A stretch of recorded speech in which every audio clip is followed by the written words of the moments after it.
fabric from the land of the five rivers.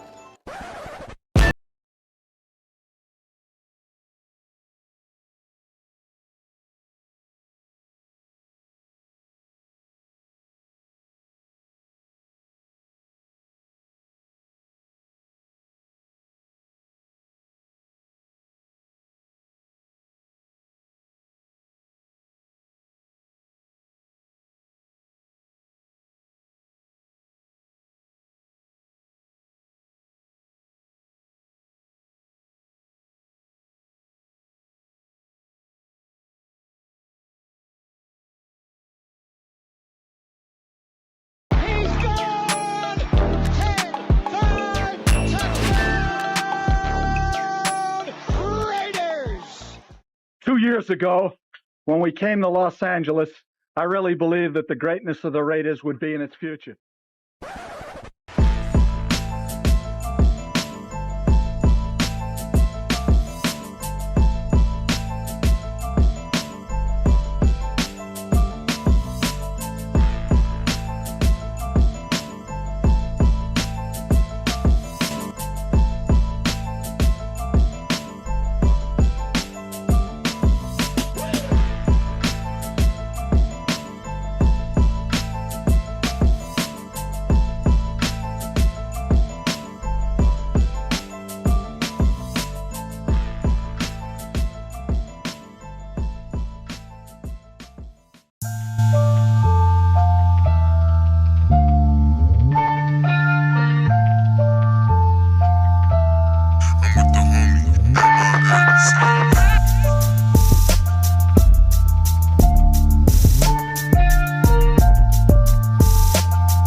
We back. Man, y'all already know what time it is. Oh, you didn't know? 50-50. Welcome to the 50-50 Show with PharoahNFL and the Severe Raider, the realest show for Raider Nation. The perpetuation of the greatness of the Raiders to take a professional football team and give it a distinct characteristic that's different from all others. Make sure to clock in, like, comment, subscribe, and hit that notification bell. Man, y'all already know what time it is, man. It's the 50-50 Show. My guy, the Severe Raider, obviously myself, PharoahNFL. We got a few things to talk about this week. I mean, it's still the off season. You know, it's still the off season, but we're basically here in terms of like Raiders football because training camp kicks off this week. Specifically, the rookies report this week. We'll get into that conversation. Maxx returns. I think since he's recovering from an injury, he's officially, I guess, gets a report with the rookies. So I think injured players get early with the rookies in terms of reporting to training camp. So we'll get into that conversation, position battles, all that good stuff, notable quotables, flag on the play. We got a lot to talk about today, but we appreciate everybody coming through. Make sure to clock in, hit that like button, hit that subscribe button, hit that notification bell. Man, we got a few things to talk about today, but before we get started, man, make sure, man, before you do anything, clock in, hit that like button, hit that subscribe, hit that notification bell. Obviously, it's your first time joining us. Subscribe to both channels, as well as hit the like button, like we say on this channel, clock in. Emmanuel in the building, man. Appreciate you pulling up. What's good, man? Hey, man, you tuning in to one of the best late night shows, if not the best. You know, I'm just trying to say, tell y'all, man. I tell y'all, we've been doing this. My guy Brim in the building. What's good? Appreciate you pulling up. Absolutely. Man, we appreciate everybody coming through, man. We gonna get it started. Hey, you know what? You know it's funny, Severe. I know you're a big Christopher Nolan fan. Did you get a chance to watch that Odyssey? I haven't watched it yet, but I heard it's good though. I've heard good things. I know a lot of people was freaking out about some of the casting choices and stuff like that, but I heard people that have seen it, that I've watched like the reviews on it, like spoiler-free reviews. Yeah. Everybody said it's good. I mean, everybody says it's good. It says probably not what you would expect. I know a lot of people expecting like nonstop action and stuff like that. It's not exactly that, but it's like some action elements. It said some horror elements, like some good storytelling, good acting in there. So I'm definitely gonna check it out. All right, for sure, man. Hey, for me, it's like I haven't seen it yet. You know, I've kind of been critical of some, not all of Christopher Nolan movies. I mean, he's one of the great directors out there. But I gotta check it out. But the thing is, that movie was shot the first time in cinema history in IMAX 70 millimeter, 70M cameras, which has never been done before. So you want to go to an IMAX that can show the detail and the movie in all its glory. I mean, you got to watch it in that, because that's what it was created for, to actually capture how great a movie it is. Anytime, you know, we've seen it in the past with certain movies. You know, when I remember when Avatar first came out, you know, everybody was talking about how crazy that was. That was James Cameron. That wasn't Christopher Nolan. But like when that first dropped, people were like, you know, it was amazing to see a movie like that was like created 100% CGI and all that type of stuff. But in this case, these cameras they've never used cameras the entirety of the movie, like in strictly that. Yeah, strictly. So I gotta watch it. But the problem is, though, this is the problem, Severe, and I don't know if you ran into the same thing on your, you know, where you at, but there ain't no good seats. They're either sold out or you're getting front row for the next two months. So if you're going front row for an IMAX movie, it's worse than a regular movie, because the IMAX screen it's from the bottom to the ceiling, basically. It's the whole front of the building. Man, so I don't know, man. I don't know how long they're gonna show it in IMAX. I don't know, bro. Man, because when I watched your favorite movie, Sinners, I watched it in IMAX. So I had to. But what I did with that one is I had to chill. I had to wait for a little while. I waited till like the hype died down, and then I was able to find like a smooth place. Yeah. That was kind of out the way in the cut somewhere. I forgot what city it was in, but it was out the way.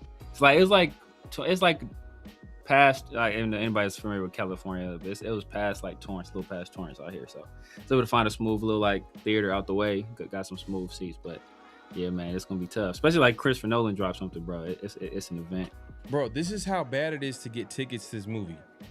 I actually went to StubHub to see, like, are they really doing this for a movie and buying tickets to sell them off for?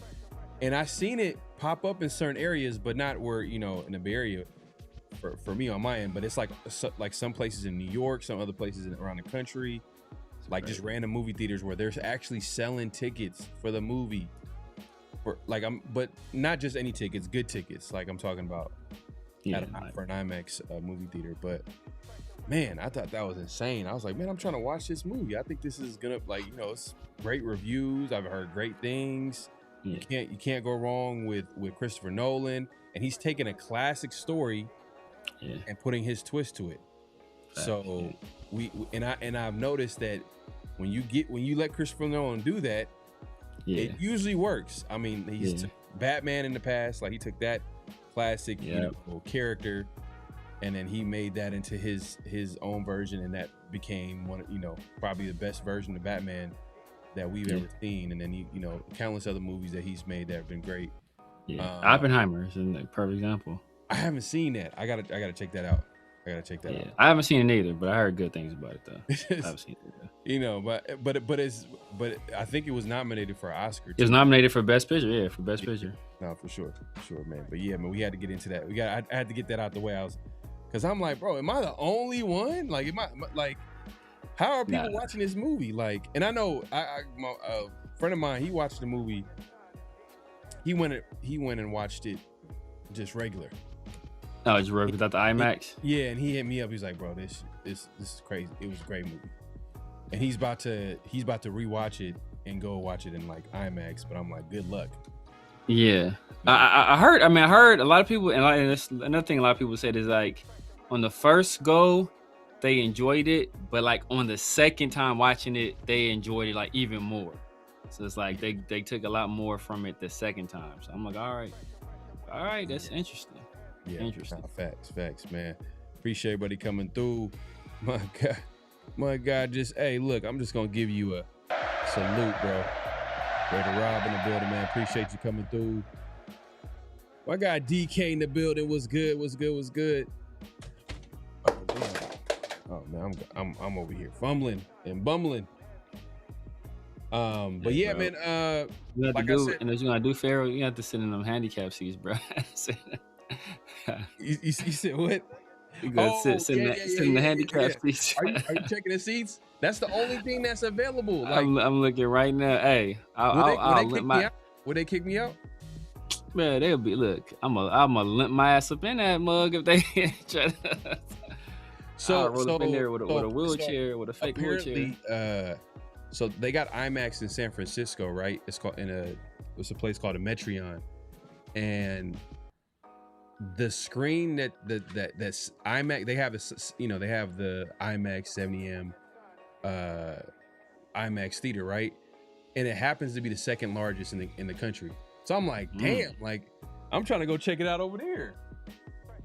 Man, but I got a theater right here. It's showing at 1025. It's a bunch of seats in this mug. Ah, damn, bro.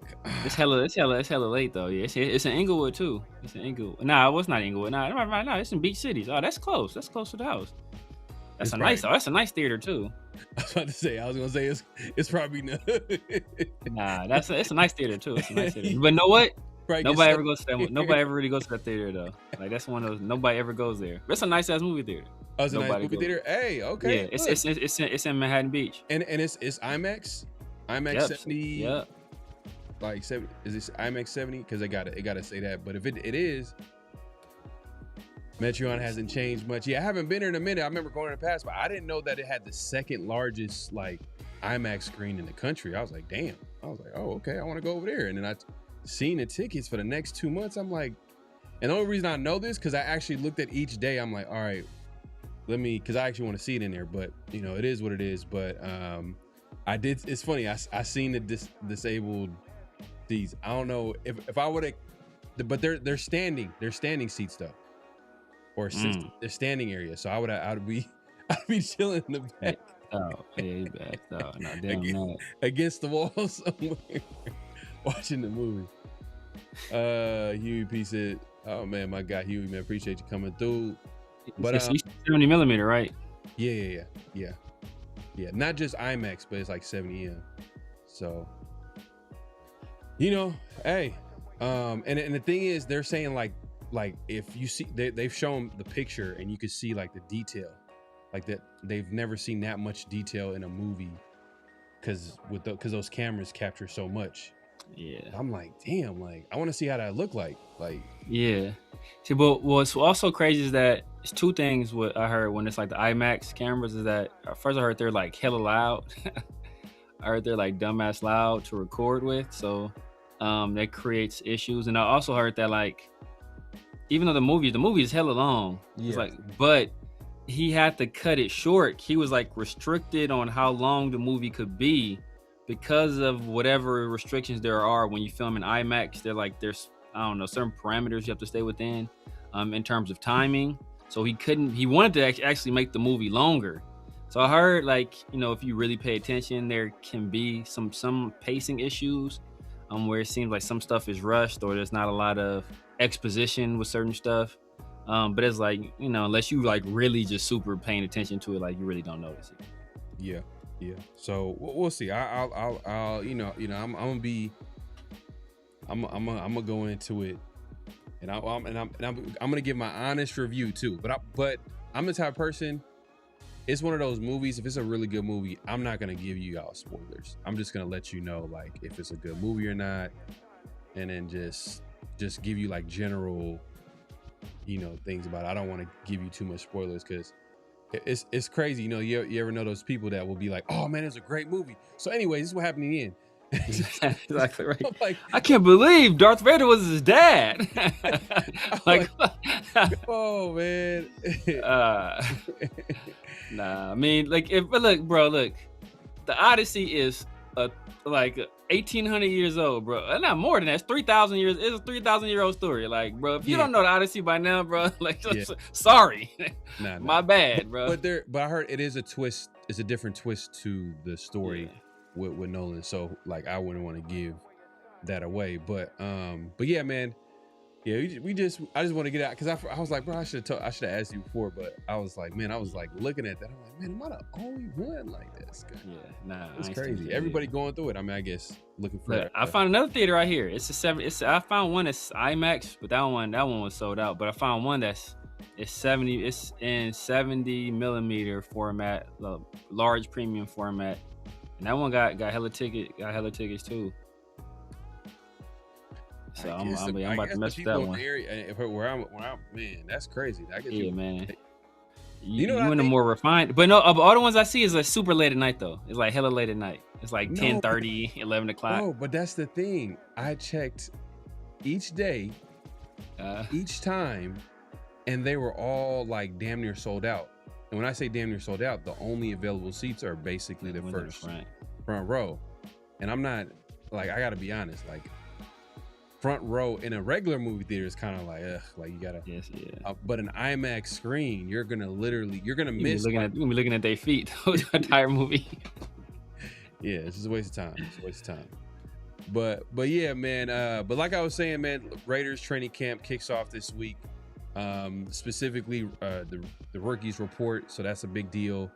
It's gonna be interesting to see if, like, you know, Mendoza, who hasn't signed his contract, as well as Jamard McCoy, who hasn't signed his rookie deal as well. That's going to be interesting. But I think this is just a logistical thing. I think they're going to figure this out as soon as possible. We all know that Mendoza is going to be, you know, the Raiders quarterback for years to come, hopefully. But it's just kind of interesting. Threw that hopefully in there. It's like, I had to throw it in there because I'm a scarred Raider like fan. We all know, hopefully. I'm a scarred Raider fan, so but yeah, I mean, look, it seems like it's gonna work out if the Raiders have the right ingredients and they develop the position right. You know, at the very least, he could be a good quarterback for the team. That being said, he hasn't signed his deal, and according to it was an article. You know, shout out to Joe Corey, former NFL agent. He kind of broke down the whole situation, and what he was saying is, which we kind of know that, like, you know, for a while now, a lot of the rookie contracts, they're pretty much set. It's like there's nothing really to negotiate. But in terms of what they can negotiate, it's how they can receive their signing bonus. And usually a lot of rookies, they'll receive it one lump sum. But for the Raiders, that's not how they do business. They kind of spread it out. And that's what they've been doing with a lot of their rookies. So right now, there's only 2 unsigned first-round picks. It's Mendoza and Ty Simpson. So it could be a situation right now. The Raiders are just playing a waiting game. And if Ty Simpson gets a lump sum, then guess what? Mendoza's probably going to get that because the Raiders kind of lost a little bit of leverage in negotiating that. But if Ty Simpson doesn't get a lump sum signing bonus, then now the Raiders could just hold to their guns and just be like, you know what? This is not what we want to do. Blah, blah, blah. You know, trying to negotiate a contract. It's just one of those deals. It's kind of like, wow, man, I wish they could figure this out. But it's just, that's part of how the business works in the NFL. So they got to figure it out. Now, Jamard McCoy, I don't know what his deal is. but it might be the similar type of situation, I guess, like in terms of like, yeah, like we were saying earlier with Mendoza, the number, like there's not much what you can negotiate. The numbers are already set, but you know, he is a guy that was projected to go in the top 10. Exactly. So you know he's trying to recoup as much value as possible because he know, you know, if he's healthy, the Raiders are going to have the best contract on one of the like potentially one of the most talented players in the NFL if he stays healthy, because that's the type of talent he has. Was projected to be a top 10 cornerback. He has that, you know, I want to say generational talent, but he has great talent at that corner position. It's kind of like, you know, hey, if, you know, Raider fans, y'all remember Darren Waller? Remember Darren Waller was on that contract for years where the Raiders were literally paying him pennies based on the value that they were getting. So, and I think that's what McCoy probably sees, and he's trying to, like, you know what, get ahead of it and have his agent kind of just figure out a way to maybe get whatever out of it. But like I said, there's not really too much that they can change in terms of how much money they're going to get. It's maybe how they're going to get paid out. But I think it's probably similar with Jamar McCoy, but it's kind of interesting though that he hasn't signed. I'm assuming probably one of the only players that haven't signed, I mean, in the 4th round. I mean, there's 2 unsigned first round picks, Ty Simpson, Mendoza. Jamar McCoy hasn't signed. He's a 4th round pick. I'm trying to see if there's anybody else who hasn't signed their rookie deal. Let's see. Not that I can recall off the top of my head. Let's see. Any unsigned rookies? If you haven't already, make sure to click and hit that like button, hit that subscribe, hit that notification bell. All right, so here's the deal. So Fernando Mendoza hasn't signed. Ty Simpson hasn't signed. Carson Beck hasn't signed. Drew Aller hasn't signed. So the quarterbacks. Yeah. Hold on 1 second.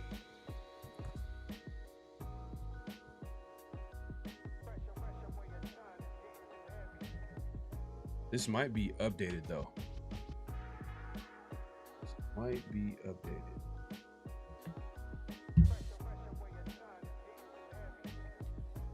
Let's see here. Gabe Jacobs. New England Patriots 2nd round pick. They're not even mentioning Jamar McCoy's name. That's how much they care about 4th round picks. Man, exactly.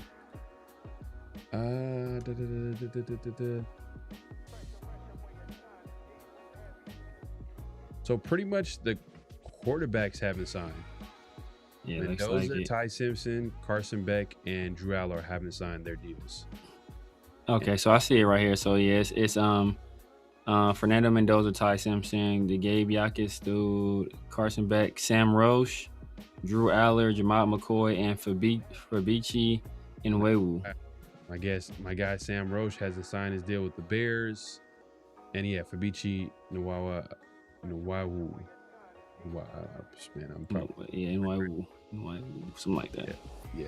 It's crazy. So we got half of them, half people ain't like it's like with us. Yeah. So there's 33 unsigned draft picks as of July 9th. That's crazy. So I'm looking at it. Yeah, it said. Yeah, I'm looking at it. It says 8. I'm looking at it. So it's 8. It's 8. It's gotten down to 8. Yeah. So we got a quarter of them, which is crazy. They're only 8. So this might have changed since now, but since this came out, let's see when this came out. July 9th.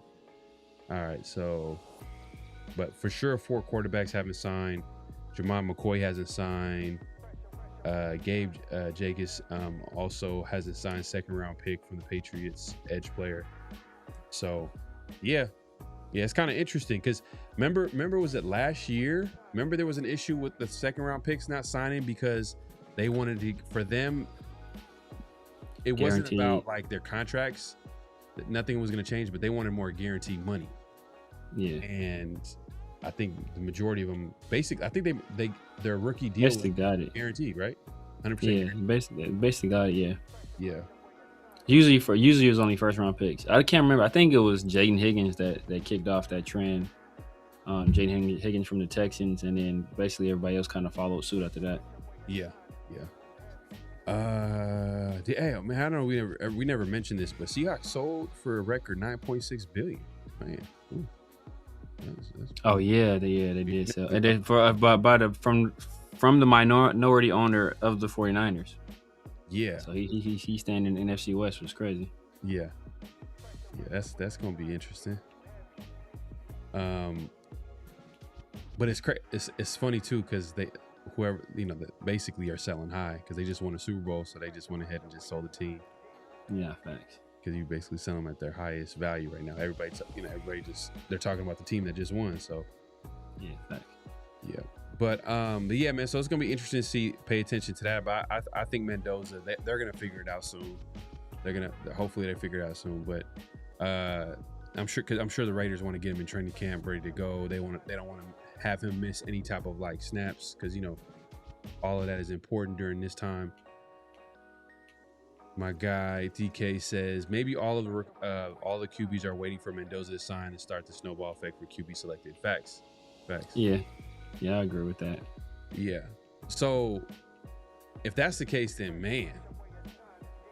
And then the Raiders are trying to wait it out and see if like maybe Ty Simpson signs first. So they can. I mean, this stuff usually gets done at the 11th hour. So I mean, we'll see. Like they're not gonna get it. You know how it goes, man. People, once the deadline is presented and you're starting to push up against that deadline, then it's just like everywhere else, bro. Like 80, it's the 80-20 rule. 80% of that work gonna get done that last 20% of the time, man. So they're gonna bang out the contract, get him signed. He probably gonna sign like the day before camp or that morning of camp, and enough time for him to report. Because I'm pretty sure if he doesn't sign, I mean, I think it may be in the NFL rules where you can't participate if you're not signed, if I'm not mistaken. So, so they're gonna get it done. I mean, last Raider rookie quarterback to miss training camp. We all know how that turned out, man. So we do not want to repeat that. DHR says maybe the rookie QBs are trying to negotiate for better rookie contracts. A lot of rookie QBs expect to start nowadays. Yeah, but like I was saying, like they can't really change much. They're already Exactly. It's already like set as far as how much money they're getting. It's just like you just look at the details of like, all right, signing bonus, they can get it all at once or spread it out. And I think that's the main thing for Mendoza. He probably wants to get it all in one lump sum. And the Raiders, how they've signed their last rookie deals, I believe it was spread out with the Genties, the Brock Bowers, and guys like that. So and then like I said, like in years past, like last year, there was a bunch of second round picks that didn't sign because they wanted a fully guaranteed rookie deal. It wasn't, the amount of money didn't change, but the fact that they were able to get 100% guaranteed deal. So it's like, it's crazy. They find ways to kind of like find loops in the system to negotiate. It's like, man, how the NFL came up with a system where like literally there's nothing to hold out for, because this is what it is. It's how much you're gonna get. Gone are the days of like Jamarcus Russell holding out till, I think, did he miss entire training camp? He missed all training camp. He held out until week 1 of the season, and I think he held out he's the only player to ever hold out until the season actually started. Yeah. Or only first round pick ever. Yeah. Salute, man. Appreciate everybody coming through.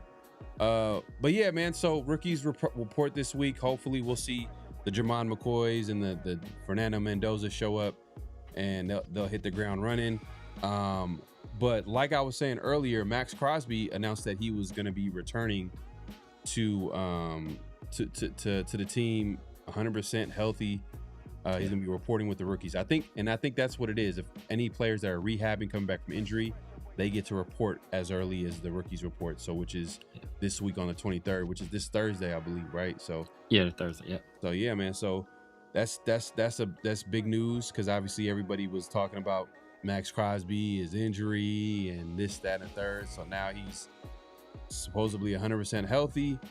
and he's ready to go. Oh, by the way, did you see any like clips of or just anything about Maxx? Because Maxx is kind of low key been doing like I don't know if he's doing a media tour, but he's going on these. I think that's the thing nowadays is like before when players or anybody anybody just in sports or just in movie, actors, when they do media tours, they actually go to like these TV shows and they have these interviews, and I'm sure they kind of still do that, but in today's world now, it's like, no, we're gonna go to the biggest streaming podcast. Yeah, right. So I think Maxx was on one of those streaming podcasts, and I don't know if you ever had a chance to like check out some of the highlights from that like conversation.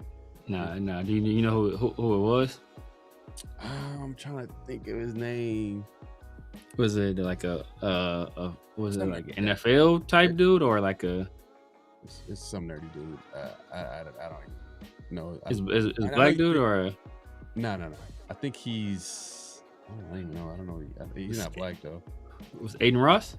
Nah, it wasn't Aiden Ross. It was XQC. If you've seen him, I think you'll recognize him. I think you'll recognize if you see him. But anyways, he was on there. I think that's when he released. I think that's when Maxx kind of like he unreleased Raiders track. He had him listen, but that was his way of kind of like trying to create some buzz. And then guess what? A video came. Was it a video or he just came out with the song, right? So and released it on his social media as a song. Yeah, man. I'm glad. I'm glad Maxx has an outlet, man. I'm glad he has an outlet. Yeah, I don't know. We never even talked about that, and we never even. I know, just knowing our conversations, that would probably. Would you say that would be flag worthy of coming out with a Raider song in the same offseason that you basically decided that you wanted to get traded from the team? You think that's a flag on a play worthy? All of it was flag on the play worthy. All of it, bro. All of it. I'll just leave it at that. I'll leave it at that. Bro, I thought that, and then I think people kind of seen right through it. They're like, bro, like you wanted to lead the team, you know what I mean? And I get what he's trying to do. It's an awkward situation. I think he's trying to make the best of the situation. Like, and for me personally, I never really took it personal that he wanted to leave, that he got traded. I think it's just part of the NFL. Players, they come and go, they go to different teams. It's a business. Like, they're signing these contracts, they got to look out for their family, they got to make the best decision for them and their family and all that type of stuff. Who am I to like criticize them? Like, oh man, Maxx want to leave. Like, if he wants to leave, that's on him. And honestly, he's been with the team for how long? Like 7, 8, almost 10 years of his career. And what does he have to show for it? And if you watch football and you understand that it's the ultimate team game. It's the ultimate team game. And the Raiders haven't put together a team. The fact that I can tell you this and you have to think about it and be like, you might be right. This might be the most talented Raiders defense around Maxx Crosby that I've ever seen. You could you have to think about it, right? You'd be like, oh yeah, you might be right. That's crazy. And even me saying that, it might not be even saying a whole lot because there's still some questions. Things got to play out, like the young secondary, some guys in linebacker depth at linebacker, defensive tackle depth, like who's going to step up. There's a lot of moving parts. Rob Leonard at DC, we don't know how that's going to look like. It might be a huge miss. It might be a big time move for him to go from D-line to DC. So there's still some things that need to work itself out but from a talent perspective, it feels like we got some pieces, young guys that like, oh, okay, we can develop some of these guys. Like, these guys can get better. There's some there's higher ceiling that we've never seen in years past. Before, it used to be like patchwork, role playing, journeyman defensive players, maybe a young guy here and there, but it was never like, oh man, like this is going to be a top defense. Now potentially the Raiders could trend in that direction, especially if they can get to a top 20 this year. I think that would be huge. Top 20. Yeah. and then you have another off season, and you shore up certain positions, you add some depth, boom. Now you're talking. Now you're going to be going in the right direction as far as building a good defense. But my point is that like I never really took it personal. So, but a lot of Raider fans, you know, a lot of fans in sports, just say fans in sports, not just Raider fans. Fans in sport, I think they take it personal when players leave or they want to go somewhere else, whatever the case may be. But I mean, do you feel the same way? I never really took it personal. I'm like, I'm not mad. Like I wasn't mad that Maxx. Like I was like, the only time where I was just like, I was irritated was the Devontae Adams situation. I was like, bro, like why would you go about it that way? It was just so, like, it was just like you just lie, like you're clearly lying. But not to bring that back up, but that was the only time for me. And me personally, no, I don't. Yeah, only time I take it personally, I don't really take any of it personally. But only time I'll take issue with it is if, like you said, if it was a situation where they're lying. Like I don't fault any player for wanting to leave, you know, especially if they see the team isn't trending in the right direction. They've been here for a little while. They don't see a opportunity for them to win in the Raiders uniform. Either that or, you know, a situation where they're not going to get paid and they're trying to get paid. And if they attempted to get paid by the Raiders and the Raiders said no, for then them trying to get paid elsewhere. Like in either one of those scenarios, I don't fault the player at all.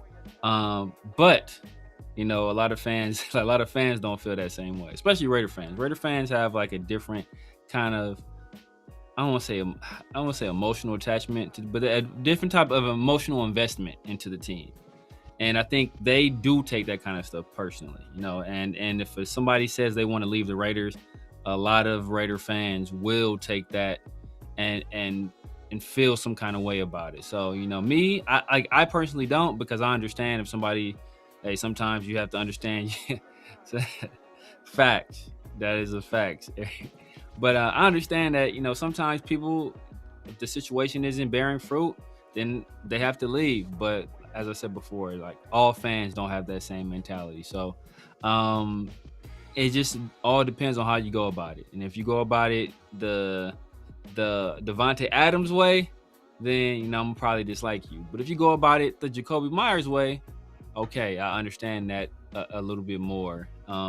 You know, and I'll give you a little bit more grace than I normally would. But man, I don't take any of it like, too personally. But you know, Maxx is here now. He's a Raider. Still missed that first round pick we could have had, and it would have been another one next year too, man. So that's what's going. So we got to deal with it this past draft, and we got to deal with it the next draft too, man. Just imagining what that draft pick would have been. Yeah. Nah, like I said, I agree to a certain extent, and just give you a heads up because it was Neon the streamer.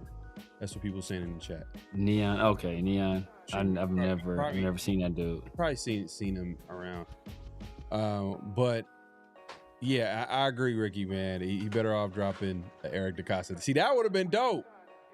That would have been funny. That would have been funny. Like it just would have been like entertaining and funny for him to do that. But yeah, like him doing the Raider, it kind of fell flat to me because it was just like if he did that like maybe a year or two before this whole, you know, trade situation, then it would be a little bit more genuine. You can see people getting behind it, like, oh man, Maxx, you're ultimate Raider, yada yada. But I think it lose a little bit of steam because he chose to basically want like it's not like the Raiders were like, hey, we want to trade you. I'm sure they've had that conversation, but like Maxx Crosby, he's that type of player in the building where like he's like, you know, he's the type of player where like if he wants to get traded, then they're gonna like, all right, we're gonna help you find a team. Yeah, like if you don't want to get traded, I don't think Maxx want to get traded. He's not gonna want to get traded. I think Maxx, he has friends in high places, and I'm specifically talking about Mark Davis.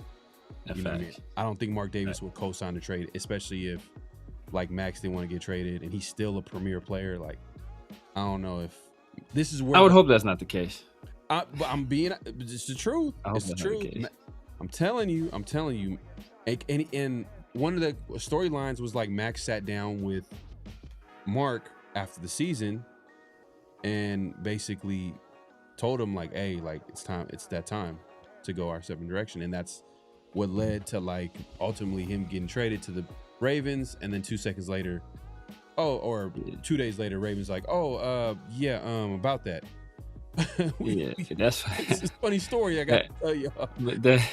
That's where Mark is different than Al, because if you sit down with Al and be like, oh yeah, I think I'm gonna get traded, like bro, ain't no taking this trade back, bro. We gonna get your ass up out of here. Oh yeah. Like, okay, cool. You don't want, okay, the Ravens, we about to find somebody else to take you, bro. You said you don't want to be here, cool.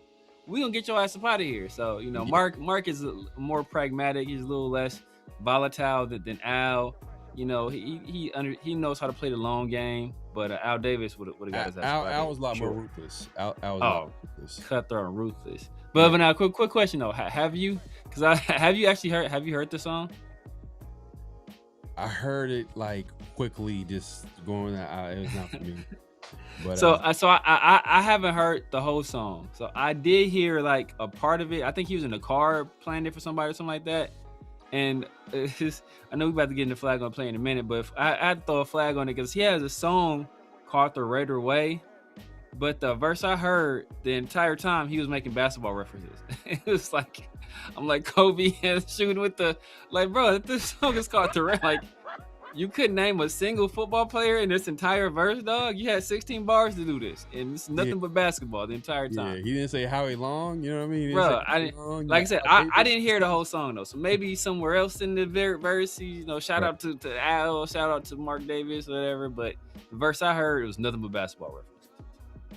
Yeah, but look, like I said, I'm not like, Maxx is like, for me, he's far from the dude where I was like, hey, like I'm glad he left or whatever the case may be.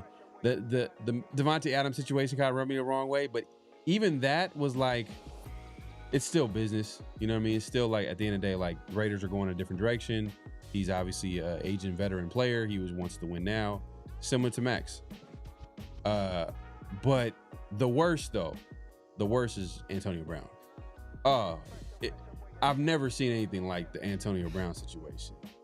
Like, that whole situation, I was kind of shocked. I'm like, why is this happening to the Raiders? Like, why do we have to like see like video of John Gruden on the phone talking to Antonio Brown? Like, that whole situation, Antonio Brown, he basically, this is his whole plan all along, was to do everything possible so he can get let go by the Raiders so he can go and play with Tom Brady. Yeah.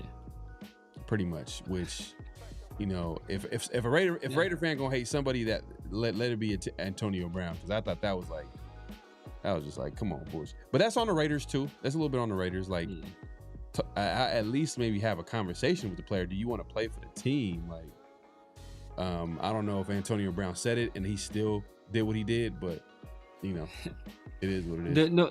What makes the Antonio Brown one not as bad? Well, I want to say not as bad, but it stings a little less, is because he never played a single game for us, and then the fact that we were able to get out of paying him that money, so it's like, okay, it's not quite as bad. I think we only traded a 3rd round pick for him too, so we only traded a 3rd round pick for him. He never played for us, and we got that bread back. Like, was it annoying? Because, man, I was excited for that season. So I was hella annoyed. Right. The one that hurt me the most personally was Randy. Because, like, Randy, first of all, we traded Napoleon Harris, who was our 1st round draft pick the year prior, and a 1st rounder, right? And it pissed me off about Napoleon Harris. I think we drafted Napoleon Harris. Was it in front of Ed Reed? A pick in front of Ed Reed, I think. I think we drafted Napoleon Harris, the 1 pick in front of Ed Reed. So I was already pissed about that. Damn. But then, so we traded him and the 1st rounder for Randy Moss. And Randy Moss was my favorite player at the time. So I'm super excited. Got Randy Moss in the Raider uniform. And just to see him just like go out there and just not give a damn for 16 weeks, bro. Just not even try. And what's crazy is that he still put up 1,000 yards. And he was still our only receiver to put up 1,000 yards until we drafted Amari Cooper. Like, that season where Randy Moss didn't give a damn at all for 16 weeks, he was still more productive than every player we had at that position after him until we drafted Amari, which is sad in and of itself. But yeah, that whole saga just pissed me off. And he went to Tom Brady too. We had another receiver right there that went to go play with Tom Brady, and then all of a sudden he's the best player in the world again. Yeah. And the thing about Randy Moss, I wasn't even that mad about Randy Moss. I do question his character a little bit, like how he just gives up and things like that. But it's just the Raiders kind of set themselves up for it. Like, why are you spending that much capital for a player with that talent and not have a quarterback in place for him to throw him the ball? Not have the infrastructure in place for him to be successful. You literally got a great player and don't have anything else that to make sure that it's going to be successful. Like, I feel like the Raiders just set themselves up for that whole situation. So I'm like, yeah, like I know a lot of our fans will be like, oh man, he gave up on routes and this and that there. I'm like, yeah, but that's Randy Moss. That's always been Randy Moss. Like, Randy Moss has always been like just the diva type player. But hey, guess what? Randy Moss goes to the Patriots and get how many touchdowns did he get? Did he break the record? Did he break Jerry Rice's record? Single season record? He broke the record, yeah. Like, come on now. Like, he was doing numbers with Tom Brady. Why? Because there was an infrastructure in place for him to be successful. There was a quarterback for him to be successful. Like, the Raiders, that's a whole different conversation, but that was part of the reason why they were a bad team for a long time, was that they would do moves that were like, bro, we're not Randy Moss away to win a Super Bowl. Like, we're giving out first round picks and we have the entire team. Like, we need help everywhere. And you're giving up future assets on like cheap contracts for talented players up for a Randy Moss who could easily, were you surprised? You were surprised that he was acting like a diva? I was surprised he just didn't care. Like, he just made it so obvious. Man, Randy Moss had the reputation of having alligator arms going over the middle. Yeah, but you know what I mean? Like, I'm just saying that's just him. But not to take away from his talent. Like, he's an all-time talent for sure. Like, and I was like you were, man. I was excited. Like, we got Randy Moss. Then I realized, Kerry Collins is the quarterback. And then it just keep getting worse. Then it was just that was the true dark ages of Raider football, to me, in my opinion. But that's whole different conversation, man. But we appreciate everybody coming through. Don't forget to clock in, hit that like button, hit that subscribe, and hit that notification bell. You best think about Randy Moss coming to Oakland was a super hypey Keith the Seek when he shouted him out. Did he? He did. I'm trying to remember. Did he shout him out? Best thing about Randy Moss coming to Oakland was super hypey by Keith the Seek when he shot him out. Was it Keith the Sneak or Randy Moss? I don't know if Randy Moss was listening. Keith the Sneak. That'd be random if he did.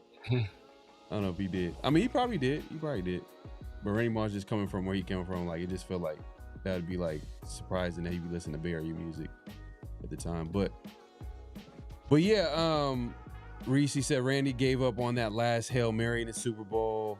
He didn't even try. There was a chance to get a field goal. Oh, against the Giants? Yeah. There was something that happened there, though. I forgot what it was. I thought it was something else to that. I can't remember. Yeah, I remember there was. Okay. Okay. My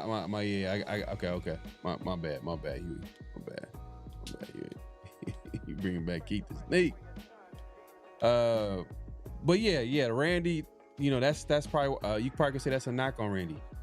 He's always kind of been like that type of player where you question, like, is he trying, or because they're talking about him giving up on routes in Minnesota. I think it wasn't just like the Raiders. I think they were talking like that in Minnesota, where he was just like taking plays off or whatever. But it is what it is, man. That's how great a talent he is, but it came with a little bit of a baggage with him. Yeah. It is what it is. But that being said, like I said, Raiders report this week. What else did? Maxx Crosby returning. We got into that a little bit. Yeah, man, if he can start the season, and I know we had this conversation before, but if he can start the season on fire, and let's say the Raiders, they got a tough schedule. Let's say they start the season on 2-something, losing record, come trade deadline. I think people are going to be calling.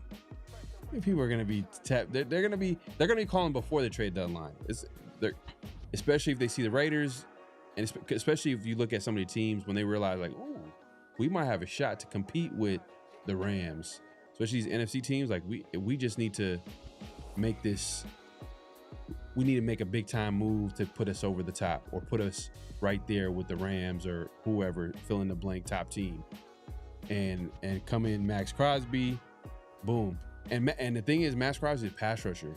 That's a perfect trade to do where you can get like the rewards for it during the season, because he's getting after the quarterback. It's not like it's not like a wide receiver or a quarterback. Like there's so much that that goes into playing those positions, learning the offense and timing and chemistry. But when you're talking about defensive line or offense, like just go in there and just get after the quarterback. Like guys like Maxx Crosby immediately could like impact the game. So I wonder if he could start the season on fire. Like, does that come back again? Do you think that like we're gonna hear a lot of rumors of him getting traded? I mean, we might hear some before the season. I mean, I don't think the Raiders. I don't think the Raiders would do it before the season. It'd have to like start off pretty bad for us to do it. But I just don't see it happening. I think Mark Davis, unless Max goes to management again and request it, I don't think they do it. Yeah, well, I mean, we'll see. We'll see. I think that's going to be a conversation that's not going to go away. I think they're going to talk about that. But if the Raiders are winning, I think that changed things. And I think another thing too, I think Max doing this Raider Way song, I think it's him saying like, you know what? I'm here to stay. Yeah. I'm here to stay. Why would you do a Raider Way song if you knew that you're 1 foot out the door still? That'd be, you know how goofy that would be? That'd be super goofy, bro. No, this ain't the exact same situation, but it's like you about to break up with a girl, she get pregnant, like can't leave me now. Like you thought you was going somewhere. I just dropped this song. Yeah, facts. I'm just saying, bro. I'm just saying, like you drop that song, it's almost like kind of like, hey, look, I'm here to stay. I'm here to stay for however long, like, his contract or whatever the case may be is. So I think that's him just kind of like, all right, you know what? I think he's kind of buying into what the Raiders are building a little bit. Once again, he's buying in, and just to speak for his side of things, it's like, man, how many coaches, how many different regimes, how many different players that he's come and gone, like, and he's still been here. So he's kind of like had to deal with that. But I'm sure he's like, all right, you know what? Hey, Tom Brady in the building. You got Spytek making moves. You see this aggressive offseason, most talent that he's played for on defense. You got a young quarterback in Mendoza. You got some talented players on offense. There's some holes here and there, but like you get maybe another offseason. Hey, bro, this could be a real playoff contender, or not even playoff, a team that can vie for a playoff spot by next season.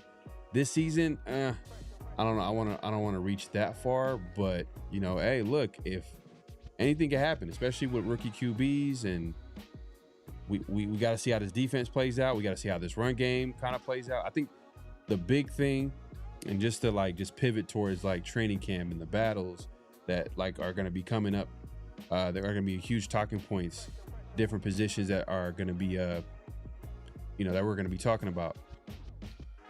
The biggest thing for this Raiders season, I think, on offense, especially, is the run game. If they don't have, and I think this has been true the last couple of years, just because we knew what the quarterback situation was, we kind of knew like some of the pieces on offense, like, oh man, like we can't just have a quarterback just sit, drop back and try to, beat the defense that way. Especially with the defenses nowadays, like, man, would you say that the defenses have an edge on the offenses the last, few years? I don't know. It hasn't been as explosive. We haven't seen, like, it felt like the last time we've seen like really explosive football. Now there's been games where the team scored a lot of points, don't get me wrong, but like, I'm talking about like, let's say the Chiefs, right? Chiefs in their prime, they were like a juggernaut. They were like scoring with ease. I'm not sure if we have that right now in the NFL. I mean, like maybe Kubiak last year, he was able to have a balanced little attack. They had a really good offense. But even their offense wasn't like a juggernaut. I would say. Like it wasn't. It's a good offense. Yeah, it was a good offense. The Lions were probably one of the teams that like I think scored a lot, but even them like it wasn't crazy like that. But they weren't. Were they consistent? You know what I mean? I'm not sure if they were consistent. Like they had some huge weeks, but then there was they consistent. So, yeah. But I was just throwing it out there. But yeah. Now, I mean, I think the too high thing really low key clamped up a lot of teams. It really like messed a lot of teams up. That's why like you kind of see the run game trying to make a return, as you were kind of alluding to before, just because you gotta try to run teams out of that too high. Because if you can do that, then you can start to, get a little bit more production downfield. Because the name of the game, and I think we had this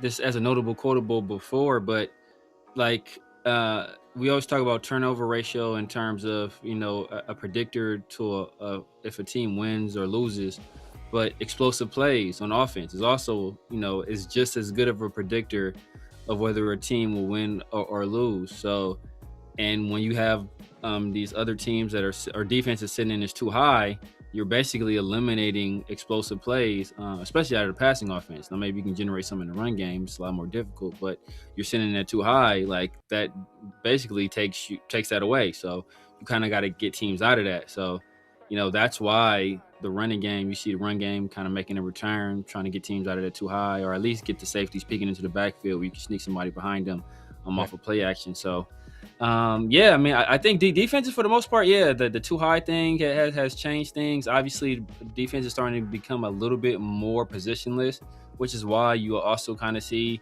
maybe the run game starting to make a little bit of return, because now you don't have quite as many linebackers on the field. Now you got some more DBs on the field, hybrid nickels, kind of like a Jalen Petrie or Nick Emenwari or Kyle Hamilton or Derwin James, or what we're trying to do with Traydon Stoops, what we tried to do last year with Jeremy Chin, where it's not really a safety, it's not really a nickel, kind of like Teron Johnson as well, kind of like a linebacker / nickel / safety. They kind of playing all those roles in one.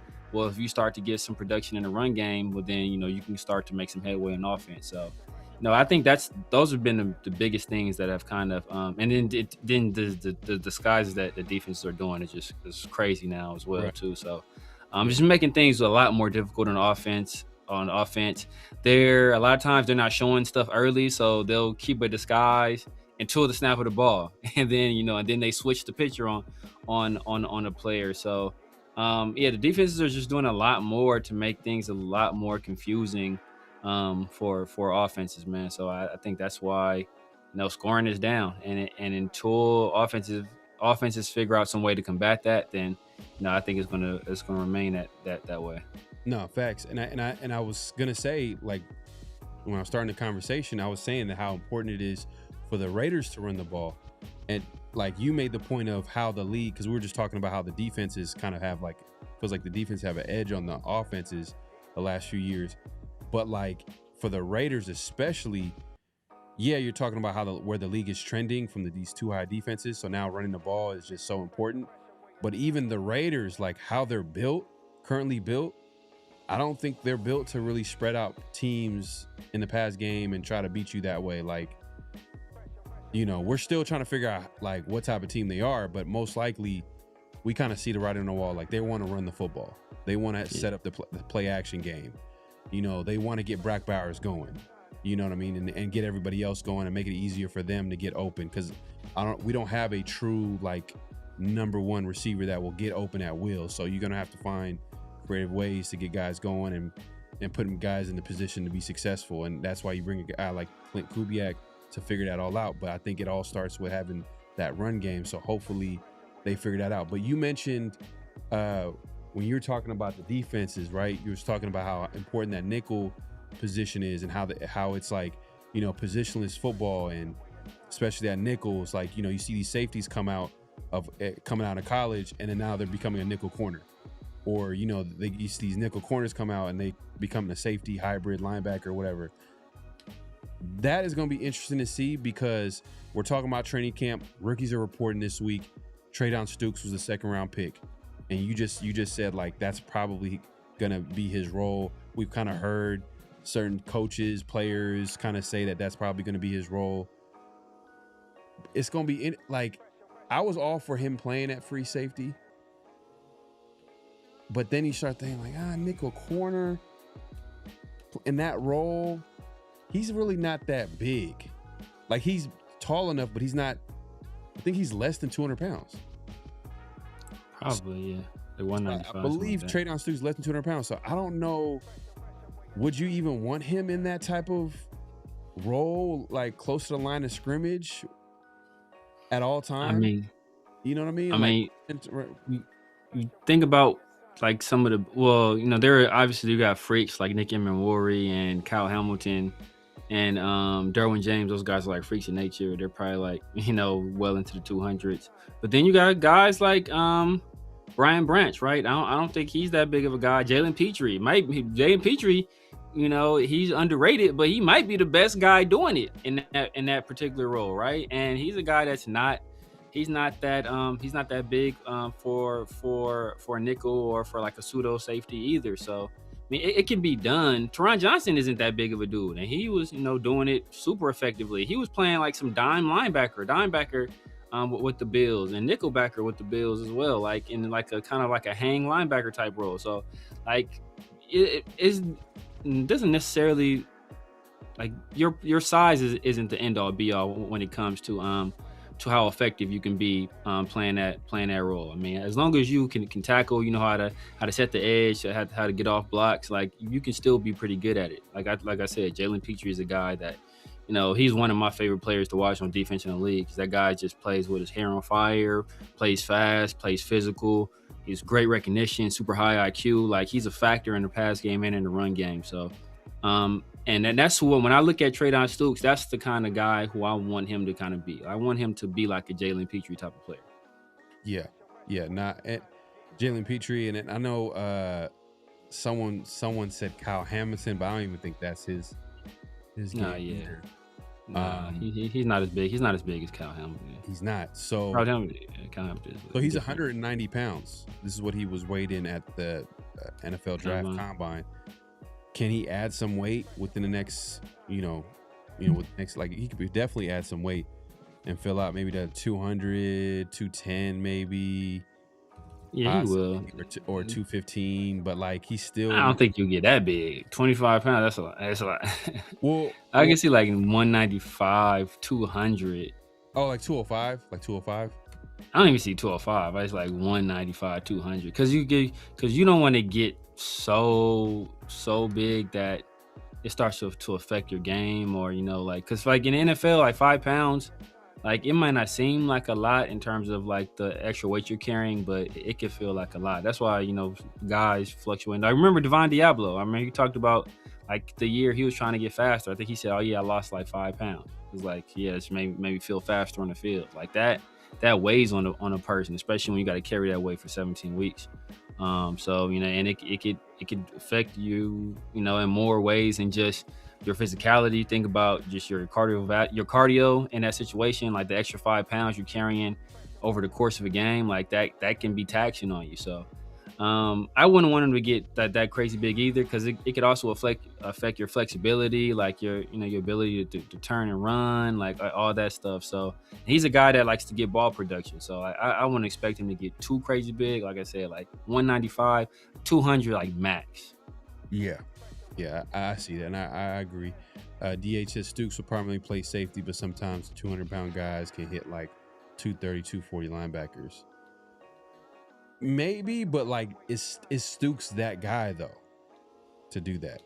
Yeah, he's not that guy. That's not his game. I don't know if he's that guy where he throws it like he's. I think he could be a good tackler. I think he'd be a solid tackler. I think that's showed up when he played in college, but I don't think it showed up like what you're saying, where he's like consistently, hitting dudes that are like 50, 70 pounds heavier than him and knocking them back or whatever. You know what I mean? So I don't know. It's gonna be interesting to see what they do with Stukes and like how the role. I'm sure. I know someone made a good point like Teron Johnson, who's basically going to play that role as well. I think probably year one is that's going to be his role, that nickel spot. They're probably going to move him around because that's what we were hearing like in OTAs. Teron Johnson was kind of moved around a little bit. So I'm like, oh, okay. So maybe that would be a good, like, you know, transition for him and have someone like that literally is playing the position, that's experienced, played. Maybe that's an easy transition from Stooks after year two or after year one. Yeah. To play that position. So yeah, well, that's another, that's something to keep an eye on is Traydon Stooks. What's his role? You know, year one. You know, especially with the guys that they have in the secondary. It's kind of a mix of like veteran guys, some young guys here and there. Obviously, we are hoping Jamal McCoy could play a little bit. You know, his injury is kind of, first they got to sign that contract, but that's first and foremost. But then, but is he healthy enough? And how are the Raiders are they going to really have him compete? And like, if he wins out, is he going to be the starting corner? How's it going to work out? That's something to keep an eye on. That's another training camp storyline is Jermod McCoy and how that shakes out. Darian Porter, year two. Does he take the next step? You know what I mean? This is a completely different defense than what he was drafted for. So that's going to be interesting to see him adjusting to that. But, you know, Jermod McCoy might have to, you know, if he comes in there and he's 100% healthy, I'm sure, like, most likely McCoy might be the guy to win that out. I'm sure the Raiders, they just can't help themselves. They're probably going to want him to be the guy to, like, take that position. Yeah. But, yeah, I would say that. I mean, I'm focusing on the defense right now. I mean, Hezekiah is another guy I'm looking at too over there. Now, if Jeremiah's not ready, Hezekiah is a guy. Kubiak kind of like shouted him out and like kind of challenged him a little bit.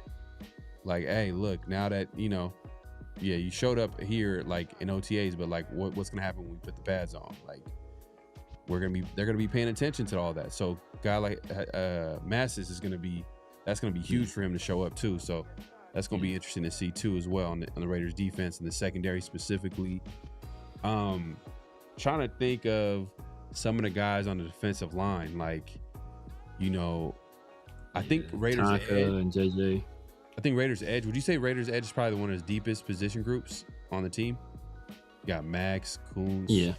Kwity Paye. The guy in the third round, Kwity Paye. Kieran Crawford. You know what I mean? Like Mr. Mental Reps himself. I'm just saying, like, they got some guys in that, like, they got guys from different backgrounds. You got a guy like who showed something early but then got hurt, still coming back. You got Max Crosby, the premier player. Kwity Paye, former first round pick, you know, has all the talent in the world. Didn't have like the huge sack numbers last year, but you know, he's like a consistently got to set the edge and stop the run. And then maybe this might be a year where he kind of takes advantage of all the attention that Max Crosby's getting on the other side. We've been saying that for years, but no one ever. That's kind of been like the elephant in the room on the Raiders defense, especially defensive line, is like, all right, yeah, Max is Superman, but who's gonna be Robin to Max's Batman? You know what I mean?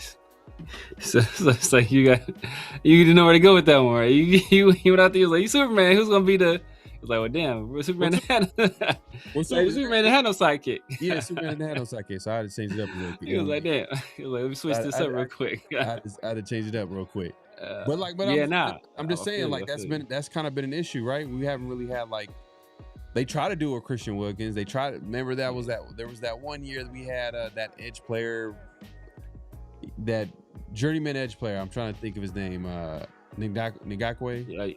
Yeah, Yannick Ngakwe. Yannick, I mean, I can't even get, like, his last name is a tongue twister. But yeah, we tried with him. We tried with Chandler. I mean, we tried with Tyree. Chandler Jones. I think Chandler Jones. Damn, he was kind of falling off a little bit. You know, he was falling off. He's falling off the cliff. I mean, as far as he was past his prime. Yeah. So, and Tyree Wilson was supposed to be the guy, you know, opposite. I could have told you that. I could have told you. I'm just saying.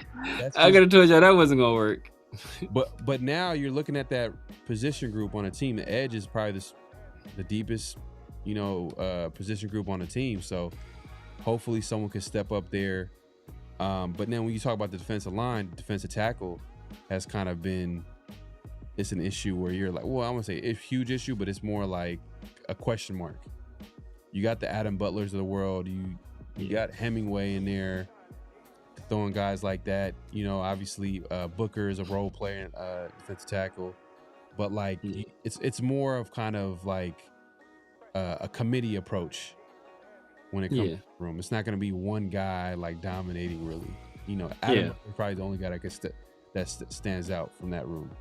Yeah, we got solid players. I mean, I think Adam Butler is an underrated player. Just what he does. He does a lot of dirty work, a lot of stuff that people don't pay attention to. Like, he's usually the pick man on stunts. So he's a guy that's he freed up for, like, I forgot how many sacks Tyree had last year, like 4. 3 of his 4 sacks were off stunts that were, you know, Adam Butler was a pick man and picked off his dude, and Tyree looped around and got a sack. I think he freed up Jonah Laulu for a sack as well. I think he freed up Tonka for a sack too. So he's a guy that's like doing that dirty work, allowing these other guys to kind of shine. But, you know, that's kind of what the Raiders are in the interior of their defensive line. They have a lot of guys who are pretty good, solid players. Hey, man, that guy's, he's a good player, but like we don't have any people that are a game-changing players, right? And that's kind of what we're looking for from that interior position, is a guy that's going to like change the game, where you kind of got a game plan for this person and kind of take them out of the game, or, you know, at least redirect some resources toward that person and kind of slow them down. Like, we don't have anybody yet that can do that. I think Jonah, you know, he's developing. I like the progression I saw from year 1 to year 2. I liked what I saw from Tonka later on in the year. I think JJ Pegues has some solid snaps as well.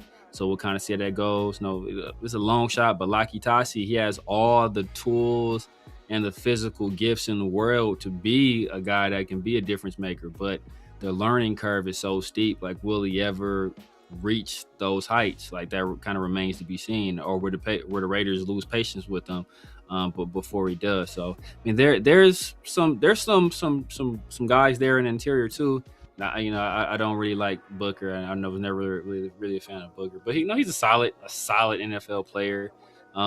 He's a, you know, guy that's going to take up space, you know, like basically hold the point of attack and essentially do nothing else. But, you know, hey, that's if in a run game or in goal line situations, like, you need a guy that's kind of like that. So we got a lot of, you know, C+ C level players in the interior. We're hoping some of those guys kind of take the next step and, you know, turn into B's and B+ and maybe, you know, A- or an A as well. Yeah, I think a huge upgrade was the Raiders linebacker room too. It took starters. The starters. Yeah. So they got to stay healthy, and that's kind of been an issue with like a guy like Nakobe Dean, who apparently, I think, you know, the Raiders don't have to really say who's hurt and how they were hurt and all that right now, because they like to keep a lot of teams like to keep things close to vest until they have to like put people on the PUP list, and then we kind of read it. All right, why is he on the PUP list? Oh, because of knee or because of whatever. So that's going to be interesting to see is how healthy Nakobe Dean is. That's a storyline that we should be paying attention to. Is Nakobe Dean 100% healthy? And also, is he going to be healthy throughout the season? Because the Raiders' depth at linebacker, you know, Cody Lindenberg up until this point hasn't really shown too much. Your favorite player on the team, you know, out of the Ohio State, you know what I mean? One of the Bergs on the team. Still mad about that draft pick. You know, he hasn't shown anything other than special teams. So that's the thing. He ain't shown nothing there, man. To be honest with you. Would you be against having Devin White come back? I wouldn't be against it. As a depth piece? I wouldn't be against it. And know why I wouldn't be against it? Because I think Devin White can play the edge in the 3-4 as well. Like, I think he could be a guy that's like the outside linebacker in 3-4 defense. I think he has enough, you know, enough physical strength. He's pretty good as a blitzer as well. I think Ty Bowles runs a 3-4. If I recall correctly, I believe he runs a 3-4. So like, he should be fairly familiar with it. So yeah, I wouldn't be mad about that. for depth purposes. I don't think we do it, but I wouldn't be mad at that because the guys we have right now, like I said, Eichenberg, he ain't it. Lindenberg, he's better than Eichenberg, but that's not saying much. And we got to do from the coach. I think what's his name, Alubi. I forget. Maybe he can be a depth piece, but I think he's primarily a special teams player. One guy I do like that was a UDFA is the dude we picked up from Arkansas, Xavier Sori. But you can't really expect an undrafted rookie, undersized linebacker to make an impact year one in the NFL. So he's a guy that, as a developmental piece, I like. Maybe he can make some headway in the future. But right now, I think he's like 6 foot, 228 pounds. Like, he's not that big for a linebacker. So, I don't know if he's ready to contribute at this level quite yet. So yeah, depth is seriously lacking at that second level. So we're about an injury away from being in a desperate spot, and we know that Nakobe Dean has been injured in the past. He's probably injured now, so we're already kind of having to test that depth before the season even starts. So I don't know if they've seen enough out of the Berg brothers, or enough out of the kid from the coach, or enough out of these UDFAs. I think Cian Sloan is another guy they kind of like. I think he's another UDFA. So I don't know if they're seeing enough out of these guys to say, we'll stand pat. But if not, when that cut day come around, I would not be surprised if the Raiders hit that waiver wire or hit those free agent streets extremely hard to try to get some depth at the second level. Yeah. DH says I would rather get Matt Milano than Devin White. Ain't Matt Milano like 37 years old? He's 31. And I was going to be like, is he on the Bills? But Bills didn't re-sign him this offseason. Probably due to like some of the injuries he's had over the years. But I mean, when healthy though, like he's a good playmaker at linebacker. So I mean, I wouldn't be mad at it if he has something left in the tank. I don't know if he has any connection to the Raiders, and I don't know if the Raiders are desperate enough to sign a guy like Matt. They might go with the youth movement as far as like giving the guys that are young on the team an opportunity, unless like maybe another younger option is available. Maybe they might opt to sign him, but I don't think it's like a huge. Having depth is important, but like I don't know if the Raiders are going to be prioritizing signing a vet like Matt Milano unless like Nakobe Dean is out for extended period of time. Then you're like, all right, let's get someone that like is experienced out there to pair him up with a Quay Walker and see what happens. Yeah. I wouldn't be mad at Matt Milano, but I don't know what was he doing last year, because I'm going off like the Matt Milano that was making plays, all pro bowler. Bills obviously opted not to sign him, so I'm exactly couldn't have been doing too much if the Bills was like, we good on you, right? So 12 games started at linebacker, so he didn't play the full season. He had about 67 tackles, 7 TFLs, 3.5 sacks, 1 forced fumble. This is last season, by the way. As a depth piece, I mean, you could do worse. Didn't he have any interception? He only has 1 career interception, by the way. Was that against the Raiders?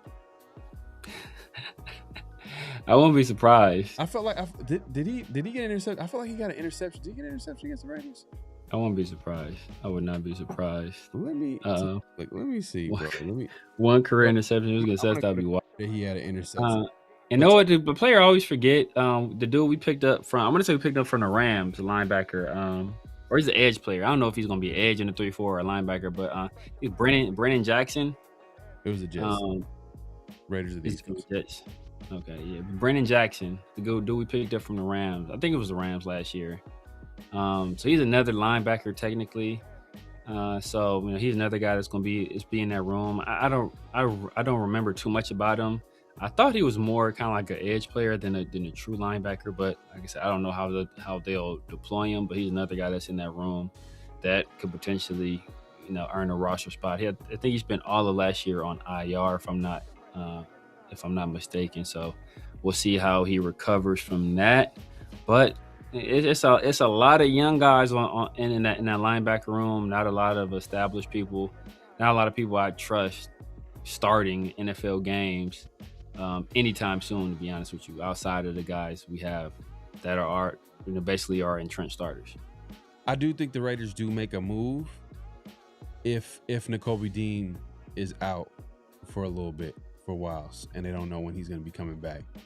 And if that's the case, then they might bring a veteran in the room and then just go from there. But if Nakobe Dean is healthy, obviously Quay Walker's healthy, then I think the Raiders are not going to they're not going to force a move. They'll just wait. Because at this point, like, there's not really anybody available outside of, like, maybe you wait until, like, cut day. Then maybe you might get one of the guys that was surprise cut. You might be able to get a player like that. But yeah, that pretty much sums up, like, the Raiders defense. I'm trying to think of, like, all right, we talked about the edge room, D tackle, linebacker, safety room, starting safeties with Jeremy Chen Stokes are going to be starting safeties. Most likely, yeah. Starting corners is going to be Stokes. I'm going to say Darian Porter, but man, Massis is giving it a run for his money. It sounds like. I'm gonna say Massis. If McCoy can't go, I'm saying Massis. If McCoy's healthy, McCoy. Oh wow! So Porter will not start. Nope. Will not be the starter. Not be the starter. Opening day, like game one. No, Raider. not. Okay, hey, look, you heard it here, man. Severe's calling his shot right here. He says Darian Porter will not be the starting outside corner opposite Stokes come game one Raider season. So we'll see. So yeah, I mean, moving on to the Raiders offense, kind of more of the same. You know what I mean? There's some battles here and there. Obviously, offensive line is like the big thing that every Raider fan is like, can we just improve? Can we get better? Can we just finally solidify the offensive line? Because the last few seasons, it's just been the same problem over and over again, like same issue. So hopefully a guy like Linderbaum comes into play. You got Cole Miller coming back healthy. Hopefully JPJ, can he stay healthy? That's probably a big storyline is JPJ. Because you got guys like Vinny kind of calling him out a little bit. You know, Vinny, you know, he's probably saying things that already are being said in the Raiders building. No more excuses. You know, come in shape. Can't point the finger at anybody else. This is your time. Like, because Caleb Rogers might be coming for his job. It's a possibility. They're talking about it. It's already in the, like, people are already saying it. It's already out there. So it must be a thing. So and then Caleb Rogers, I feel like every time his name comes up, either coach or player, they're super impressed from his work ethic, type of person he is. So they're going to give him every opportunity, especially a guy like, you know, Spytek. He drafted him in the 3rd round. So he's going to want to see him kind of get an opportunity to compete. So we'll see. I think that's a big thing. Raiders offensive line. I personally want something to happen at right tackle. Like, let's see if we can see Charles Grant in there in the mix. Give him like a fair shot, as well as, you know, obviously Glaze is the guy. Glaze is the guy. I'm not mad. As at the end of the day, we want to get the best 5 out there, but I do want to see Charles Grant out there. You know, we seen him in limited action last year. Look good. What does it look like for a full season? And if it doesn't look good, then we Raiders know that they need to go and draft a offensive tackle in round 1, because most of the most of the starting tackles, most likely good tackles, they're drafted in the 1st round. Generally, yeah. Just the numbers. Now, are there going to be exceptions? Are they going to be the like left tackles? Like, wasn't it the guy from the Eagles? Wasn't he like Jordan Mailata? He was a pathway player. He was a pathway player. See, that's an exception to the rule. But most likely guys in the 1st round are going to be starting tackles. You know, Cole Miller, he's been Mr. Consistent on the offensive line for the Raiders for years. He was a 1st round pick. Glaze, the 3rd round pick. And Glaze, there's been a little bit inconsistency. Now, we'll see. Maybe better coaching. Maybe he kind of like rises to the top with competition, and he's able to solidify that right tackle spot. Cool. I have no problem with that. But left guard, it's kind of surprising that we're not hearing any competition. It's like the entire offseason, we've only seen one starter, and that's the guard from San Francisco. I'm forgetting his name. Spencer Burford. Spencer Burford, who has some starter experience. He's been around for a while. Yeah. He has athleticism to play the position. He knows the system. That's one of like his big edges too, is the fact that he has the athleticism to go along with the fact that he's played in that system. So now he's going to be a guy that's most likely going to have the edge to start at left guard, which is crazy. But I always go back to that comment. Raiders offensive line coach. One of the big thing is that they want to figure this out as soon as possible, because we want them to play with you want the Raiders offensive line to play together as soon as possible. Whoever the starting five is, try to get him out there and give him as much snaps as possible playing together, especially because like he knows that's a big deal. Chemistry is a big thing. You know what I mean? Everybody being on the same page is a big thing. So the fact that I hear those comments and then I start looking at who are the guys that they've been starting so far: Spencer Buford, Cole Miller, Linderbaum, JPJ, and Glaze. Yeah. So far this offseason, that's what it's been. And I think most likely that's what it's going to be like. Outside of maybe JPJ could possibly, there's a possibility. I mean, it was crazy that I can't remember who put it out. I don't remember if it was ESPN or if it was somebody else, but they put out a potential starting lineup for the Raiders offensive line, and they had Jordan Meredith starting at left guard. They had JPJ starting at right guard, and they had Linderbaum at center. So I thought that was interesting because to this point, I hadn't heard anybody else suggest that Spencer Burford will lose that job. Personally, if we can find an upgrade, if there's an upgrade already here, I'd rather go that way, just because Spencer Burford, this will be the second year in a row where we had a guy coming off a season where they kind of struggled, and we essentially gift wrapped them a starting job on the offensive line.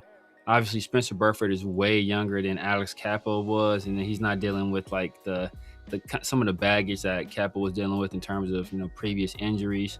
Because I think Burford is still only like 24, 25 years old, so he's been in the league for a little while, but he's not an older guy, so he's still fairly young.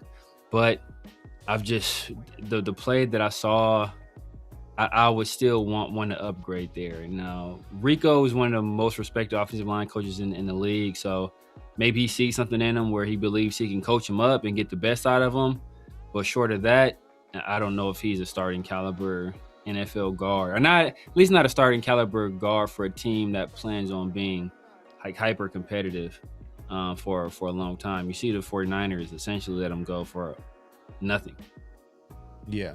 And that's the thing too. It's like, man, like he hasn't really had any success. I mean, he has the experience. He has starter experience. He has the athleticism that they're looking for. I think like I said, the biggest thing is that he's played in that system, and he has the athleticism that they're looking for. So it's kind of a situation where, like, all right, it's not really about the best 5 individual offensive linemen. It's the best, like, overall best unit, you know what I mean, that you can put out there. So if they feel comfortable with out there, then I guess that's what it's going to look like. But to me, I always go back to that comment from Rick Dennison. I think the comment that he made kind of is telling, is that, like, all right, they want this resolved as soon as possible. And the more as time went on, meaning that like the entire offseason up until this point, we've seen kind of consistently who the starting offensive lineman is, and that's been Cole Miller, Spencer Buford, Linderbaum, JPJ, and Glaze. So the only guy I think has a possibility of losing a spot is maybe JPJ, which is crazy to say, because JPJ has kind of been a fan favorite. But, it is what it is. I mean, DH says, I'm not sold on JPJ. He hasn't really proved anything yet. People just hype him up because of his college career. But since entering NFL, JPJ has done much. And he has been hurt. He's been hurt. Yeah. And, look, I don't want to throw this out there, but, hey, look, sometimes injuries is due to you being not in – sometimes injuries is because you're not in tip-top shape. And it's a possibility. I mean, I'm not saying that it's like the only it's one size fits all black and white situation, but it contributes. If you're not in tip-top shape, if you're not in shape, and you're out there competing against high-level athletes, you're probably gonna hurt yourself. Oh yeah, but see the thing, that's a good point. Only thing I would say is that I think he spent some time like working out with Maxx this last offseason, right? Remember, he was getting in work early too. He was out there, say this what you will, but he was out there working on snaps with Geno Smith. So like he was getting in work early.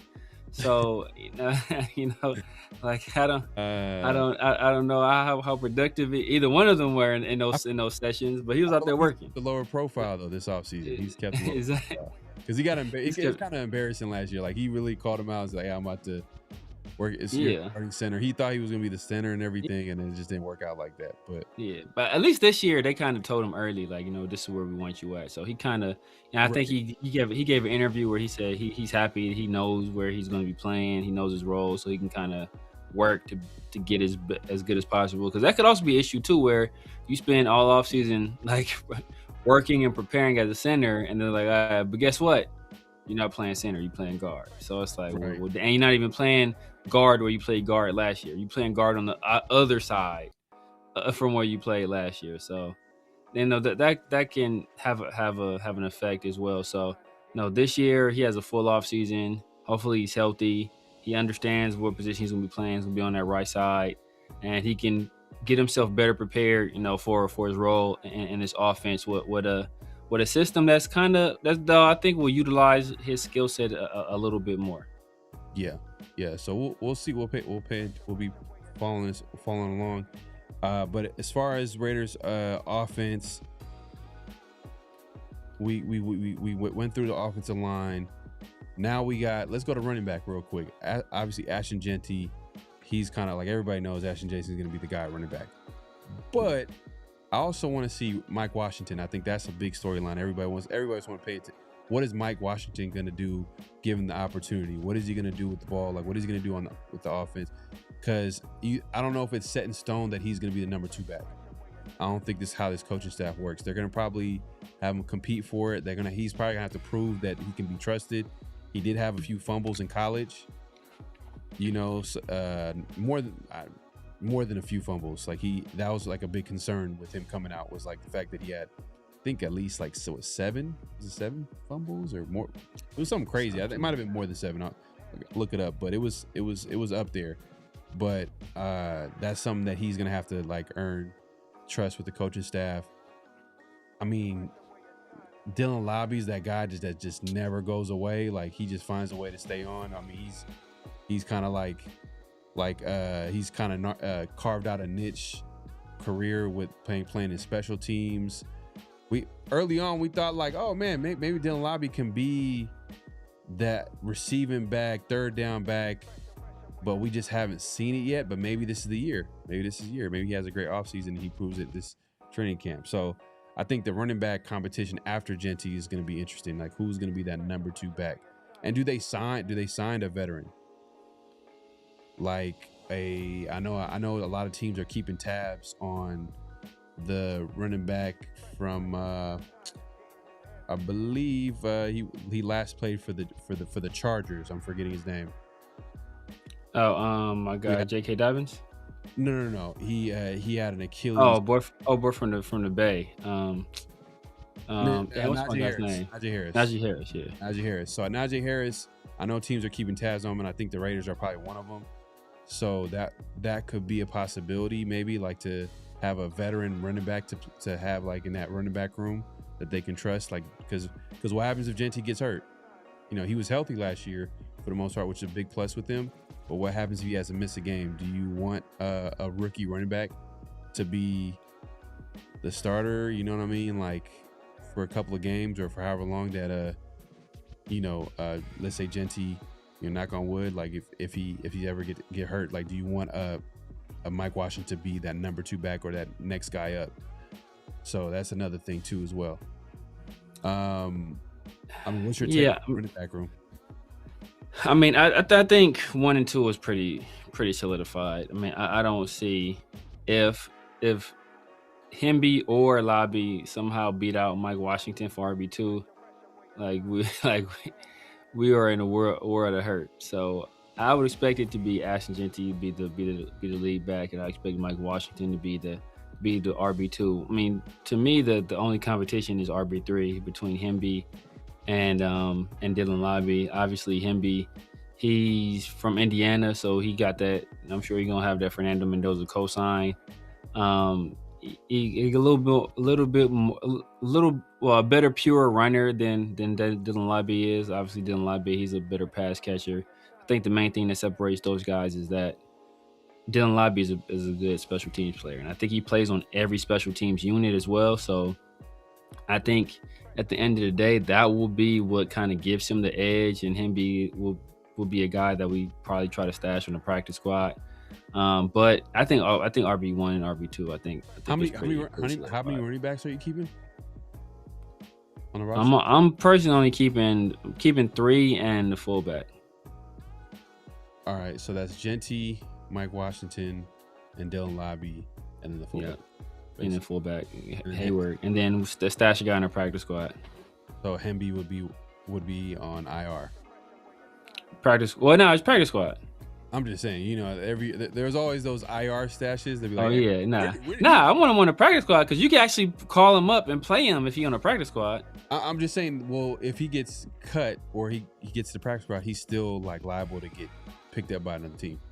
Yeah, they have to sign him to the active roster. That's the thing. So like, if a team feels so good about him, where they want to sign him to that, like, oh boy, that's how we lost Cam Miller, because the Dolphins, they had all those injuries at quarterback, and they actually signed him off our practice squad to their active roster just because they had essentially like no other quarterback. So yeah. So like, if they do that, then hey, I mean, if you need a running back that bad, where you want to poach our guy off the practice squad, power to you. Yeah. Now, looking at the wide receiver depth chart, wide receiver room, and it ain't the sexiest wide receiver. And it's crazy. I called it out like a year in advance, and I was called a hater. I was like, "What are you talking about? We got Calvin Johnson, protege. We got Jacoby Myers. We got Brock Bowers. Like, well, Brock is a tight end. You know what I mean? I'm talking about specifically the wide receivers on the team. Trey Tucker is this, that, and third. Well, Trey Tucker hasn't really done anything up until that point. I think he had his best season last year. Yeah. Just, okay, now you have something to hang your hat on, I guess. But, at the end of the day, it's still like, I don't know if you would be, I don't think anybody would feel good if Trey Tucker was their starting wide receiver.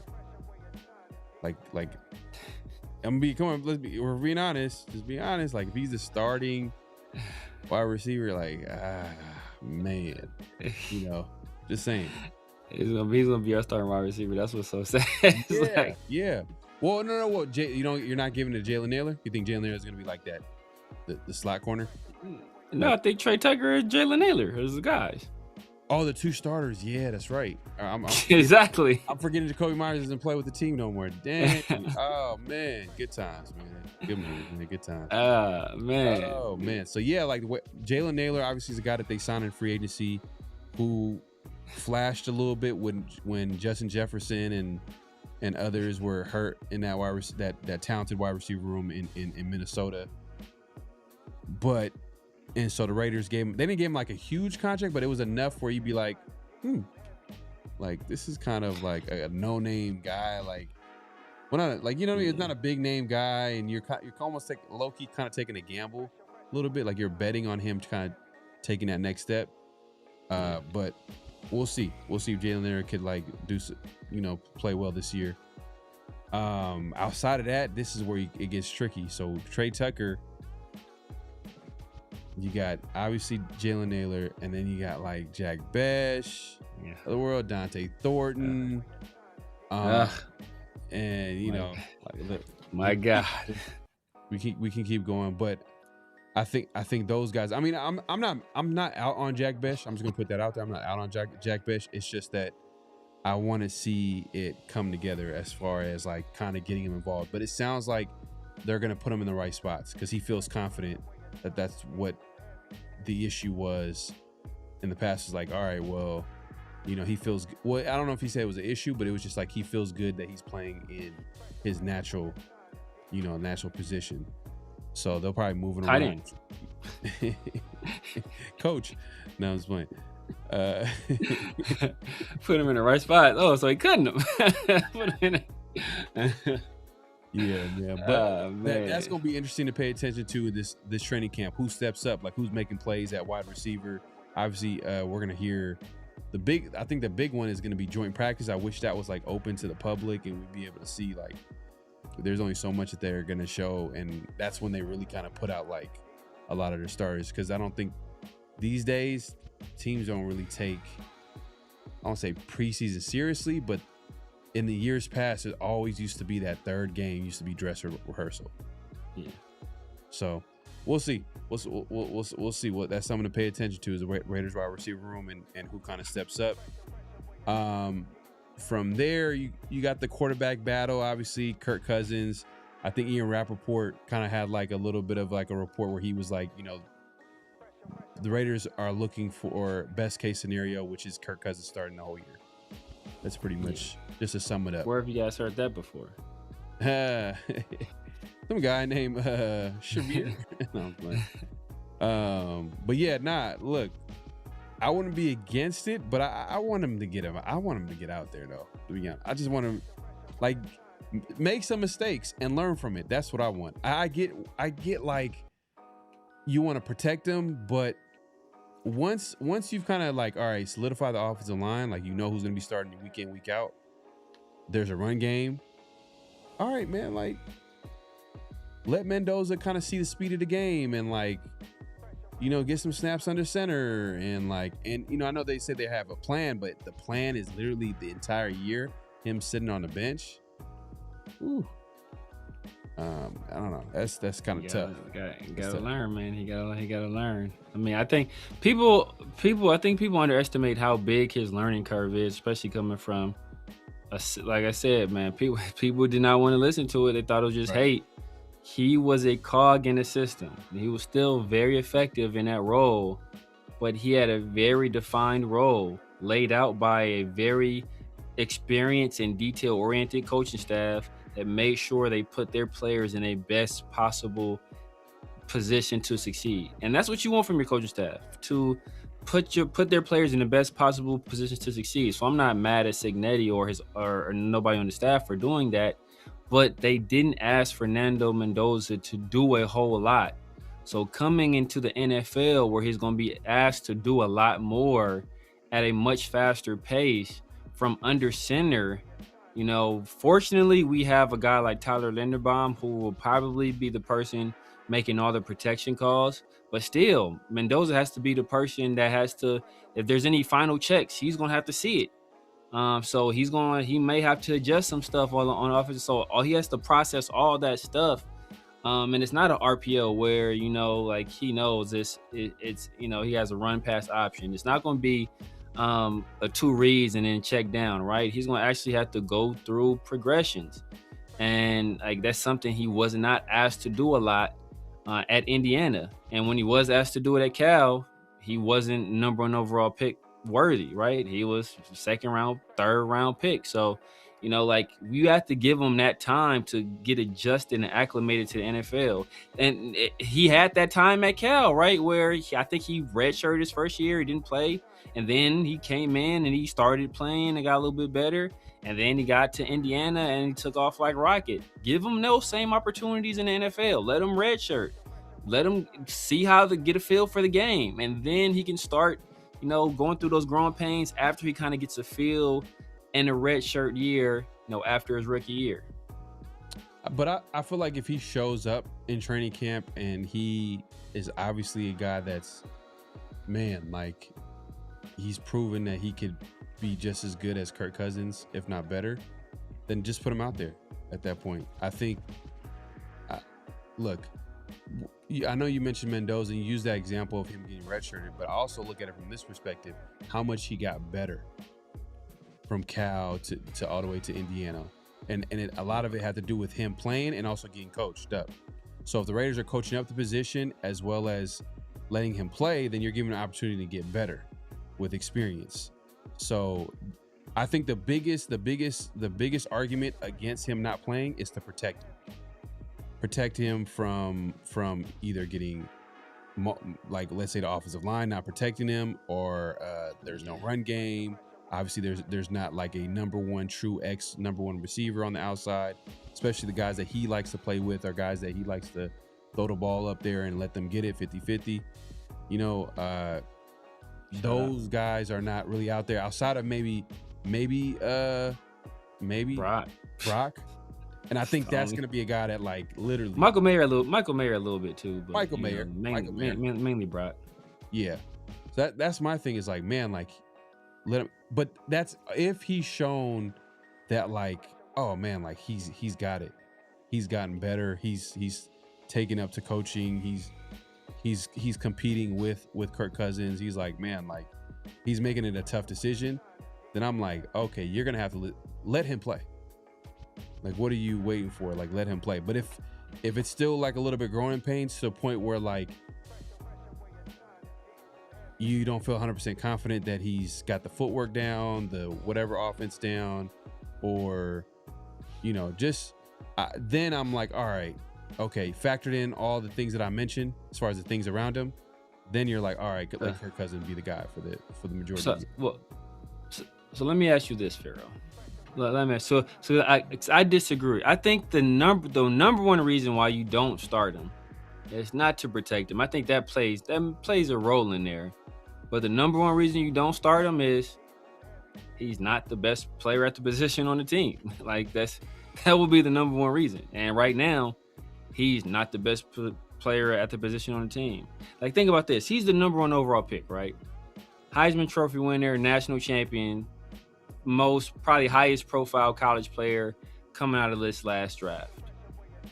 How many practice reports have you heard about Fernando Mendoza being a dazzling player or having just an off the charts practice?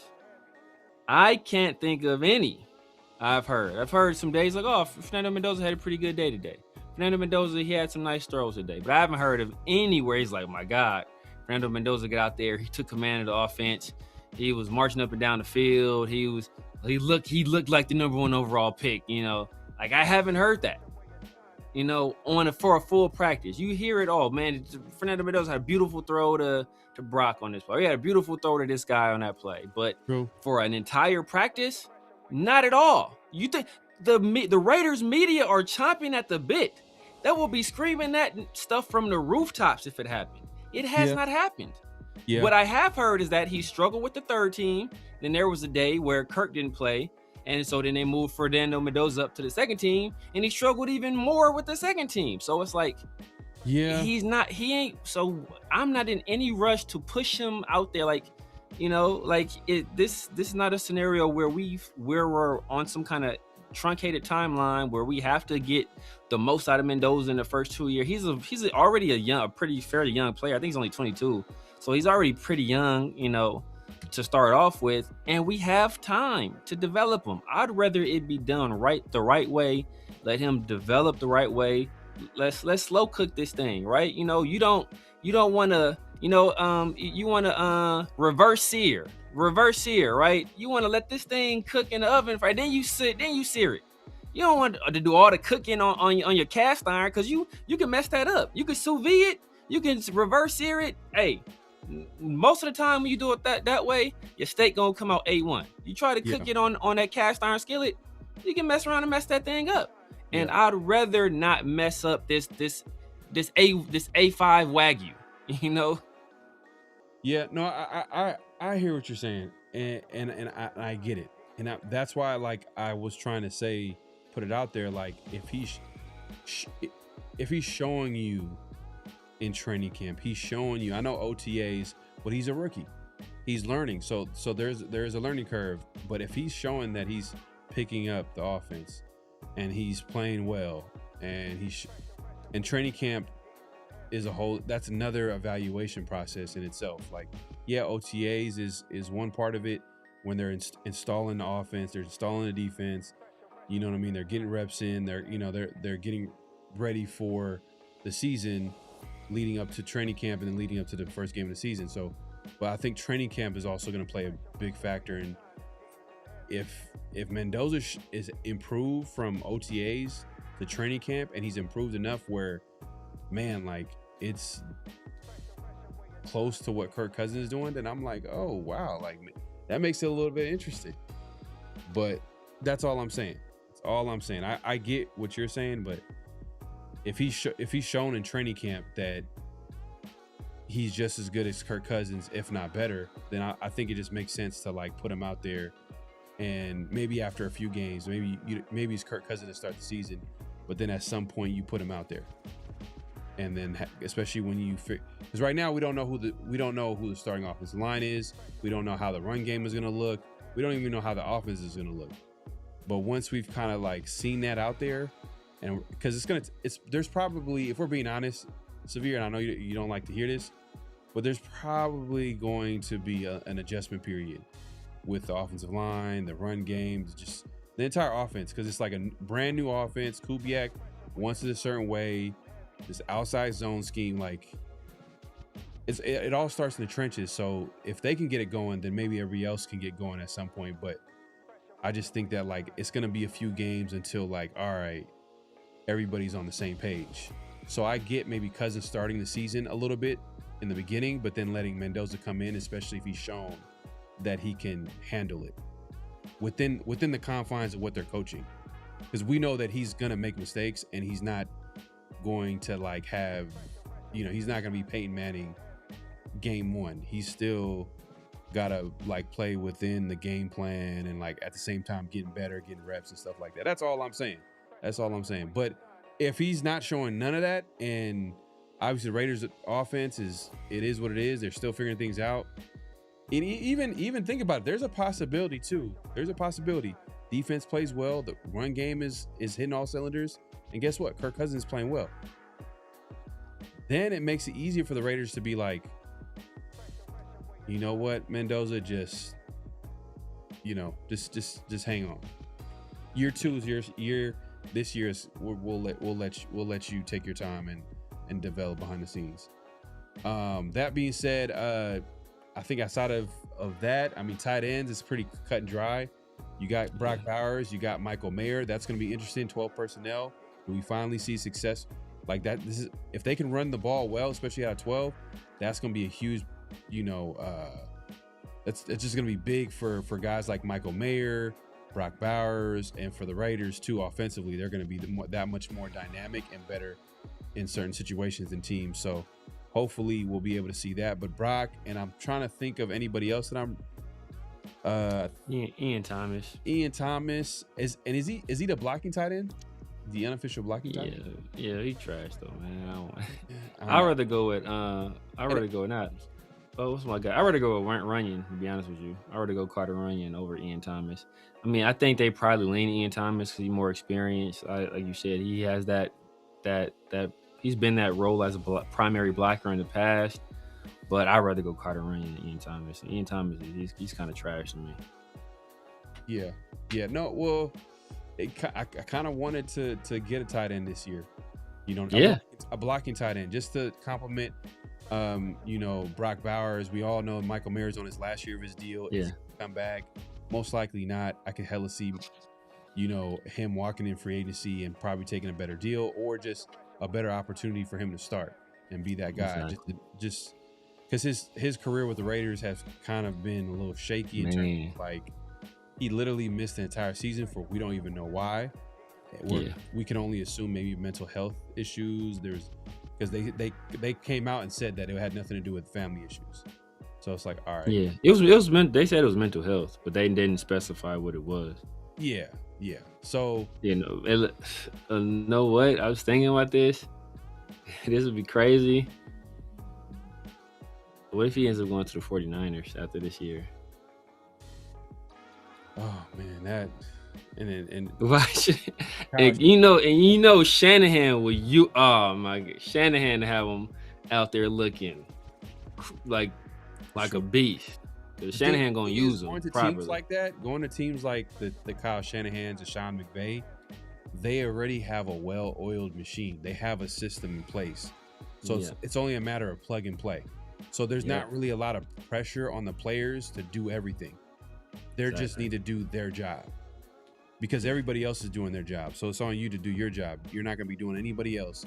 So Michael Mayer, he's going to come in there and like, obviously his confidence is probably going to get up. It's going to be on an all-time. Like it could possibly be a nice little fit. But to me, Michael Mayer is just an average player. Yeah. I mean, you know, he's a solid player. He's a solid player. I think he has potential. But he ain't even shown he's a solid player in the NFL. He ain't even shown that yet. But I think he has potential to be better than that. But he'll probably end up around being a solid player. I'll give him this. If the Raiders can get the run game going and the Raiders are in 12 personnel a lot, then maybe we can see him being a factor a little bit. Yeah. You know, maybe more in the red zone. I'm not saying like he's going to get like 1,000 yards or whatever, but maybe a red zone target, guy on third down, just making key plays, key catches. And then just being another guy to step up outside of Brock Bowers, because it's going to be the Brock Bowers and Ashton Genty show on offense next year. So yeah, just about, and after Brock that, Bowers show for sure. Hey, I'm just saying, man, Genty's going to get the ball, man. He's going to get the rock. He's going to get the rock for sure. But last but not least, special teams. I think that's a big battle that like needs to shake out.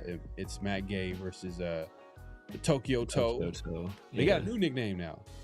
I think they gave him. I forgot what it was. I ain't going. I forgot what they said. I think they call him a Special K. Yeah, bro, I ain't doing that, bro. That's nonsense, bro. Right? That's it, man. Do some corny ass stuff. Special K, like, bro. You've been Tokyo Toe for years now, bro. I'm going Tokyo Toe. I mean, I don't know who wins that because. I don't know if I think it's Kente Matuzawa, I think is his name, Kente Matuzawa or something like that. I don't think he's ever kicked in inclement weather, and I don't think he's ever kicked a field goal longer than 50 yards. So, and he's only been kicking for a very short period of time. Obviously, Matt Gay is a little bit older, but we know kickers have a very long shelf life, and he's a guy that has familiarity with our special teams coach. So I think that already kind of gives him that advantage to begin with. So while there's a little bit more potential with the Tokyo Toe, I think we kind of end up going with you dance with the person you came with, right? And that the special teams coordinator, he came here and he brought Matt Gay for a reason. So I think they end up rolling with Matt Gay. Yeah, most likely. But if you know Tokyo Toe comes out there and he balls out, and especially we think about I think what's going to be big for him is preseason and in-game situations. And the thing is, I know you mentioned that he hasn't really played in like really like tough weather, but where do the Raiders play? They're in mostly they're going to play inside, right? So but this year we got a game at the Jets in like November. We got another outdoor game. I think late against the Chiefs. I think we were at Arrowhead. I think later in the year, I believe. I'm sure that we got the Patriots. We got the Bills. I don't remember which ones are at home or away though. Yeah. So I know for sure we're in New York though. 'Cause I'm going to that game. Okay. So I'm looking at the schedule here, preseason schedule. They're gonna be playing the Cardinals at home. Okay. At Houston Texans, I think that's an outdoor stadium. And then San Francisco. Houston, I thought was a dome. I think Houston's a dome. They got that stadium. I believe it's a dome, yeah. I remember when the Texans got that team, LA was supposed to get the team that year. Then that rich oil billionaire tycoon came in and took the Texans. So the team was supposed to be in LA. I'm saying that part of the reason was because like he helped fund the stadium. I'm pretty sure it's a dome. But I think he has I don't know. Now, Arizona has the retractable floor, too. So I don't think us in Arizona has that floor. But I'm pretty sure Houston I think it's a dome.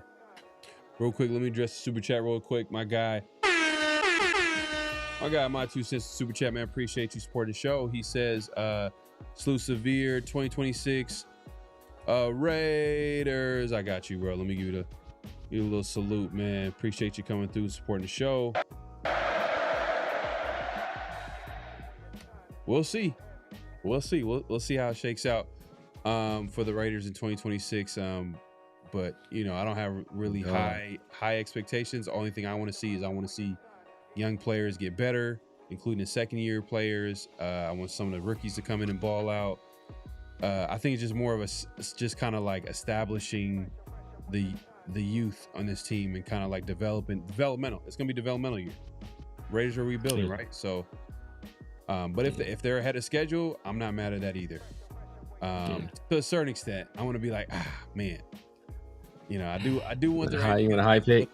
You know, I do just a little bit, because I know we're not all the way there, and I feel like if we can get another talented player on a cheap contract, that's just another W for the Raiders. So we'll definitely figure it out. But yeah, man, that pretty sums up like some of the things that we're looking at as far as position battles, and I'm sure we're going to continue the conversation even more as training camp comes by. This Thursday, obviously the rookies are reporting. 28th is when the vets report. So as time goes on, we're gonna be here to talk about all the latest and greatest with the team. That being said, we're not done yet, man. Y'all already know what time it is, man. Personal foul, 69, offense. He was giving them the business.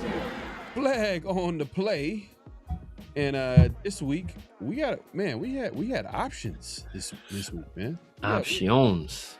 There were so many different directions we could have went with, but we obviously have a couple that we kind of singled out.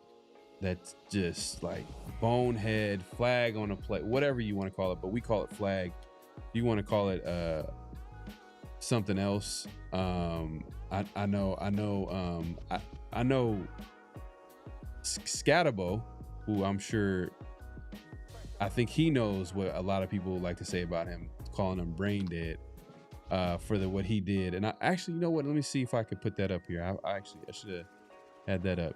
So there's a clip going around social media where, you know, we all know Cam Scatabo, he's recovering from I think ACL injury. He blew out his knee. Yeah. He's coming back from that, and he was at some type of event. Guy's definitely an emotional guy. You know what I mean? And he's super hyped up, and he does a backflip, and his knee almost gives way. And let me go ahead and see if I could find the clip here. Did you send it, by the way, or was it? I thought once that you sent it to me. I thought. Oh yeah. I sent it to you. You're right. You are right. So let's take a look here.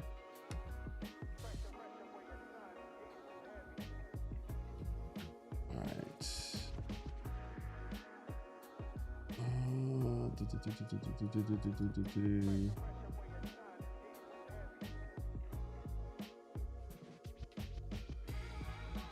All right. Let me know if you guys can see it here.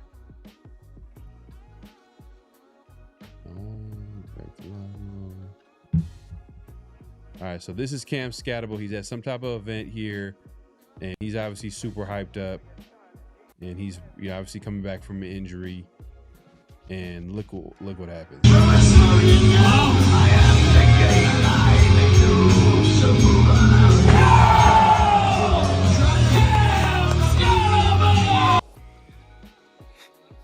Like let's look at the slow motion on this, man. Like, what was he thinking? Flag on a play on Cam Scatabo. Like, what are you doing? You're recovering from a serious knee injury, especially as a running back. You know, running backs, NFL careers are on average like what, 3 years or less, and running back careers are probably shorter than most positions, I would say, in football. And then you're over here coming back from a tough knee injury. And he pulls up, he knows what he's doing. He pulls up his pants to basically show him like, hey, I'm back. Like, I'm like, hey, yeah, forget this. And he just... Did you see what Harbaugh said about it? Oh, man. I think he had a heart attack. He had a heart attack?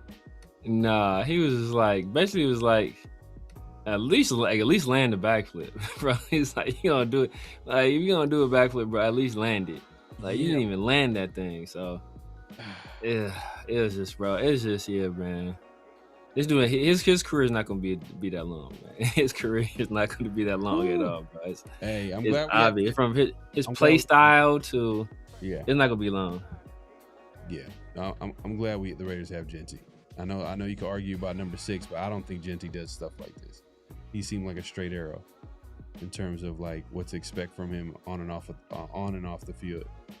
But that being said, man, definitely flag on a play on Cam Scatterbo coming back from an injury and literally doing a backflip. And he doubled down because they talked to him about it. He's like, yeah, I know some people call me brain dead. It is what it is. You know what I mean? Like, I don't care at the end of the day. Like, I'll be brain dead. It's whatever. He said, I'll be. it was just like kind of like trying to brush everything under the rug. Like, I'm not. It is what it is, man. I think he's definitely a flag on him for doing something like that, coming back from an injury. That being said, do we have another flag on play? Yes, we do.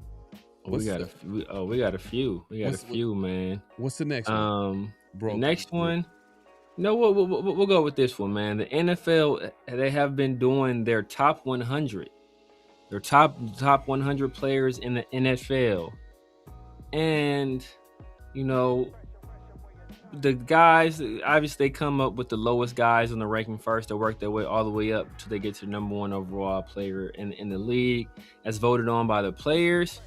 And there was a player who made a much earlier appearance than anybody would have thought. And that is one Lamar Jackson. And it's crazy to see where he was ranked as opposed to where he was ranked last year. And look at some of the players that are ranked in front of him. It is disgusting. And one of the players ranked 10 spots ahead of Lamar Jackson is Bo Nix. So this is the players saying this. This is kind of interesting that they feel. So look at Lamar. Look at Lamar's ranking the last year. From number 2 to 69. Bro, that is insanity. So let me take a look at what Lamar was able to do last year.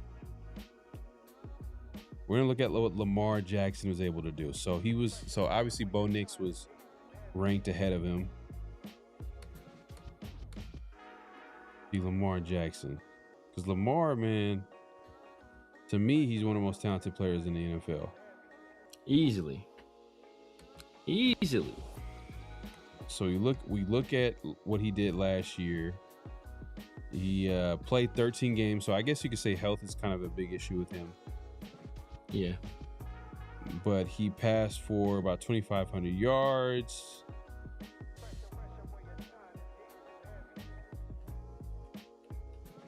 But he didn't really pass for a whole lot of yards. Nah.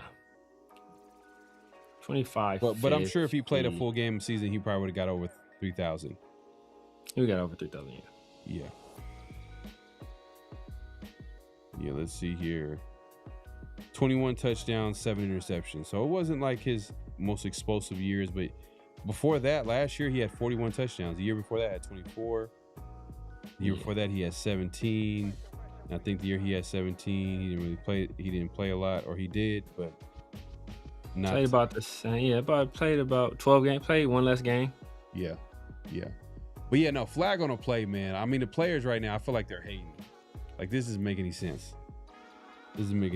I'm sure they're probably like thinking like maybe I don't know what would be the reason to go from number 2. I mean, damn, dude, and it's coming from the players too, Severe. That's the thing. Yeah. Is this something that you know what, man? That we don't know? You know, like, is he not? Yeah. Who we think he is? I don't even think it's that. I mean, I don't know. Maybe it's a situation where, you know, the Ravens, they kind of struggled all year. You know, people were expecting them to kind of take that next step, and they never really could. Yeah. It could also be like, you know, maybe the players are like, F the Ravens, man. F Eric DeCosta. You dirty bastards. You know, you gonna punish every player. Maybe that's the situation, right? Maybe they saw that the Raiders were some dirty bums. Some dirty, lying, cheating, stealing bums, and they're not showing any respect to the Flock Nation, you know, unlike a certain player that plays on the Raiders. But right. No, but I don't know, man. I don't know. I just think, you know, it's one of those things that sometimes the expectations for a player can be the biggest detriment to them. Like if we don't see, like, you know, it's like I talk about all the time in the NBA, right? Like if you got a role player, they come out there, they score 17, like, man, hey, oh boy, had a good game. But if LeBron go out there and score 17, you're like, oh man, LeBron was off today. Like, what's going on with LeBron? Yeah. So it's like, you know, like when you set expectations to a certain level and you don't achieve or exceed those expectations, then it becomes a situation where, like I said, you're a victim of the expectations that you kind of put out there. You know, people see you play at such a high level and you don't achieve that level again, then that they say you had a down year, even though the year he had this past year was comparable to years that he had, you know, prior seasons. So I don't know. We'll see what he does, man. But like, I was just looking it up right now. Bro, how old do you think Lamar is? I think maybe early 30s. He's 29, dog. 29, bro. LeBron, he's 29, man. Like this, 29. It's wild. Like, he's had the crazy, right? Yeah, he has. He's had a crazy career too. The only thing that I would say that's hurting Lamar, which hurt a lot of other players, is it's just winning. Yeah, it's just winning. Like that's the only thing with Lamar. It's like he hasn't really like won. He hasn't gotten like far into the playoffs to the point where he's in this. Well, hold on, real quick. Hold on, real quick. Money Chuck, you said Lamar Jackson, 2-time NFL MVP, is a great athlete, but not a great football player. Lamar Jackson, the guy who last year was voted the second best player in the league. Like I said, multiple-time Pro Bowler, All-Pro player, 2-time MVP player. Some people think he should be 3-time MVP player. You know, they thought he got robbed last year, or you know, the season prior to this one, they thought he put up better numbers than he'd had in his other 2 MVP seasons, and better numbers than the guy that beat the guy than the guy who actually won the MVP, and he had a better record. I want to say his team had a better record than the guy who actually won the MVP, but he didn't get it. You said that guy's not a good football player, but you think Ashton Genty is? Come on, dog. I rest my case. Man, that's funny. Fernando Mendoza is great. He's fantastic. He hasn't done anything in the league, but he's fantastic. He didn't do anything in college till he got to Cignetti. It was a pretty good player till he got to Cignetti. He's a great player, but 2-time MVP Lamar Jackson is a great athlete, but not a. Come on, people. Come on, dog. I can't take y'all seriously, bro. I cannot take y'all seriously. Yeah, man. It is what it is, man. To me, it's flag on the play. Easy. You know, flag on the play. I think Lamar is a top 5 quarterback in today's NFL. Like he's proven it that he's proven that he's elite in running the football. Obviously, that's the thing that kind of like everybody was just like shocked to see in the NFL, like how electrifying he was rushing as a quarterback. But he's improved as a passer, and he's over here throwing not.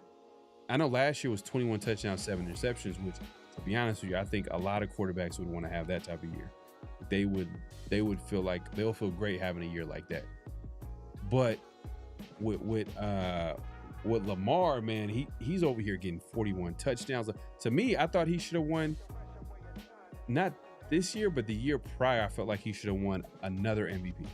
Exactly. Yeah, that's what I was talking about when Josh Allen won it. Yep. Yeah. No, 100%. I agree with that 100%. But we're not done yet. Do we have another flag on the play? We got one more flag on the play, man. And this one is coming from an NFC West team. A team we will play this year. And that is Cardinals executive has been suspended by the league for gambling. He was getting his Sorsby on. And you think about it, this dude has to be one of the most egregious things you've ever seen in your entire life. Like, it's just flat out corruption. Dude, how much do you think on a $25 bet, how much money do you think this man made? You telling me? Yeah, he made it on a $25 bet. How much money what you think somebody would make? Like, what's the most money you think somebody can make on a $25 bet? I'm thinking like all they bet was $25. I'm thinking like $100, $100 maybe. Well, you know what? If you hit a crazy parlay, maybe you hit like a $1,500, $2,000 if you get something crazy. Oh, this man, you're talking about parlay on a $25, yeah, on a parlay. You know, how much do you think somebody will make, right? Right. Like, I feel like a couple thousand max, right? If you got lucky that night, it was a good night for you. On a $25 bet, this man made $732,000 because being a Cardinals executive, he bet in a parlay on I believe the first 5 players the Cardinals would pick in the draft, and obviously he saw the draft board. He knew who they would pick. So he made $732,000 on a $25, and he thought he'd get away with it. That's what the most great. Like, you thought, like, you didn't think whoever you bet with, or his Kalshi or whoever it was, you didn't think that they would look at this. Like, who's this guy that just made this $25 bet that hit us for $750,000? You didn't think they was going to investigate that? Obviously, they did, and it got back to the NFL, and they're suspending this guy, and that's not enough. That's not enough. This dude should be banned from the league. He should not be able to work in the NFL again. Yep. And it should be good riddance, man. If you're gonna use your position to basically take advantage, and this is not like, and gambling is not it's a zero-sum game. And for you to win money, that means other people lost money. So you're taking money out of other people's pockets. Yeah. And the thing is too, is that like for him to actually like be able to win all that amount is because he's privy to conversations that's happening in the building. So he knows exactly. So it's kind of like what inside trader stuff, like where people are like, you know, they're knowingly have information that no one else has, and they're making decisions based off that. So he's kind of doing he's doing the same thing. He works for the team. He's obviously part of those conversations, or he's been around those conversations, so he can see where the team is leaning to on certain draft picks and things like that. So that's kind of crazy, man. It seems like sports right now, they're all kind of taking a hit with gambling right now. Yeah. You know, the world is changing. I know that professional sports teams have like literally they're like all in on these gambling companies, and it's kind of interesting to see that like they're doing that, but also they're having issues with gambling overall. So, you know, it is what it is, man. But hey, look, man, if you haven't already, make sure to clock in, hit that like button, hit that subscribe, and hit that notification bell. We're not done yet. We got notable quotables. This is where we play a quote. We obviously react to it and have a conversation about it. And obviously, if you guys can be active in the chat, very much appreciate it, which you guys already are, man. I see y'all. Huey, man, is holding it down. Money Chuck, he says, just like Dante picks his first play. He is. He gonna prove it. But I think we got a quote for that too, right? I think we got to. Thank you for saying that, Money Chuck. Thank you for saying that. Huey says, I turned $6,672 on Prize Picks last week. Man, we need to get Prize Picks on a sponsor. We just shouted them out for. I know, right? You know what I mean? Right. We got. That'd be like turning $6 into like 60,000. Like that's what the comparison is. Wow. Yeah, for real, man. But yeah, man. Let's move it along, man. So what's our first notable quotables here? First notable quotable. We just got done talking about obviously the NFL top 100, and the Raiders had a player make that list. He took a big tumble from last year as well. Which could potentially be flagged on the play as well. But Brock Bowers, he came in this year number 60. And, just want to hear what some of the players have to say about Brock, even with him coming off of a little bit of a down year where he battled through some injuries. Here we go. Give me just a second.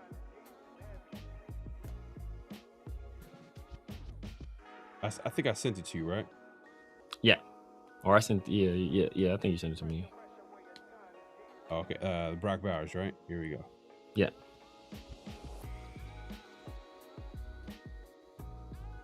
Let's start with Brock Bowers. When you hear that name, what comes to mind and what makes him special? Yeah, I just think elite. You know, he's one of the most talented guys I've seen. he makes the crazy things look normal all the time. Second and goal, blitz coming. Gino gets rid of it. Incomplete. Oh, wait a minute. Bowers caught it. You gotta be kidding me. Bowers with one arm brings it in. That's a wide receiver one that is in a tight end's body right there. I feel like people, forget about the other great things of his game, but he's a very willing blocker. He doesn't get enough credit for it because, like I said, how great he is at getting open and catching the ball, but he doesn't shy away from, any type of battle, regardless who it is. Got a good block from Brock Bowers, who we just highlighted catching the ball, but he does it all. Brother, you're awesome. Call you man. Can he block you? No. I love him, but no.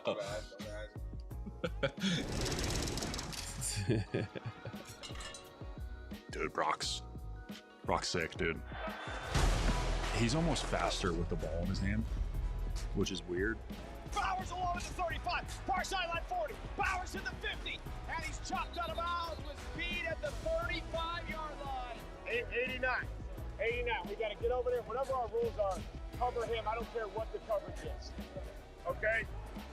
We were watching a game, and he had a choice route on the right side, and he took it from the right alley all the way to the left corner of the end zone.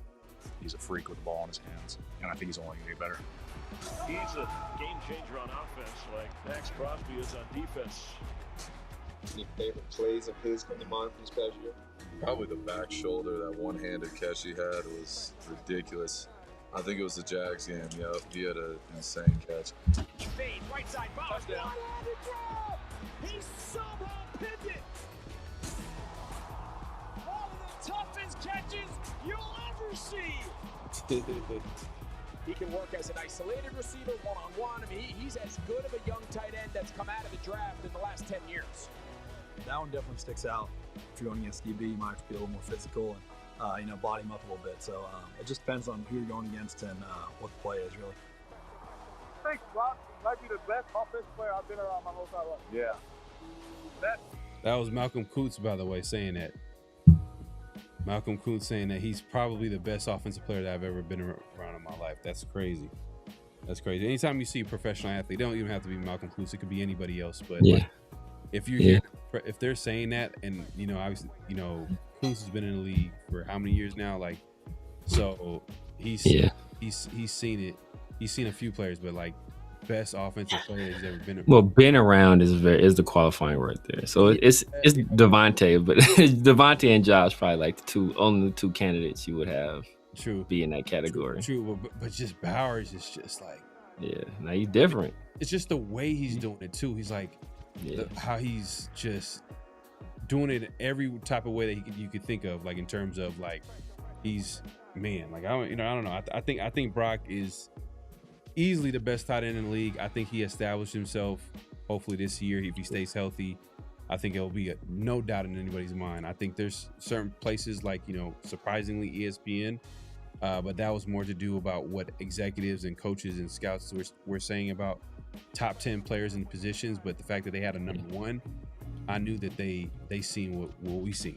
We see all the time. Yeah, that was front office people. And this list, I don't think he's not gonna be the number one tight end on this list, obviously, because he's already at 60. But he was number one to coaches and executives. I think you said there was another ESPN one you had where he was number 3. I think you said. I forgot what list that was. No, it was AP. AP ranked. Associated Press.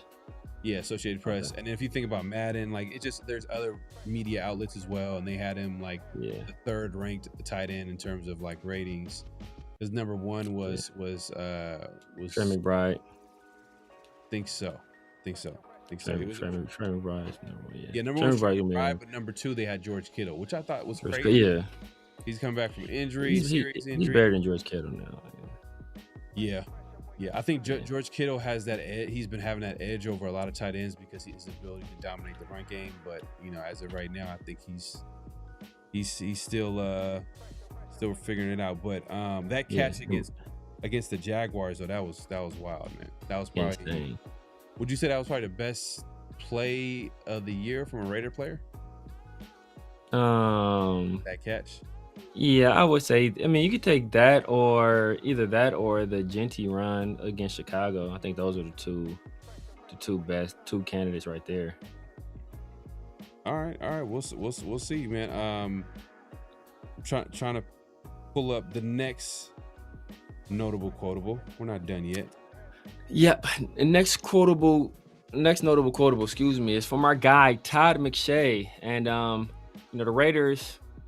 I don't have us winning a whole bunch of games next year, and next year is supposed to be a quarterback rich draft class, and if the Raiders are anywhere in the top 10, if there are a lot of good quarterbacks, we could potentially see, like a Brock Bowers did in years past, a good player fall right in our laps. So Todd McShay, he's been evaluating quarterbacks already, and he came out with a list of his best quarterbacks going into this next college football season.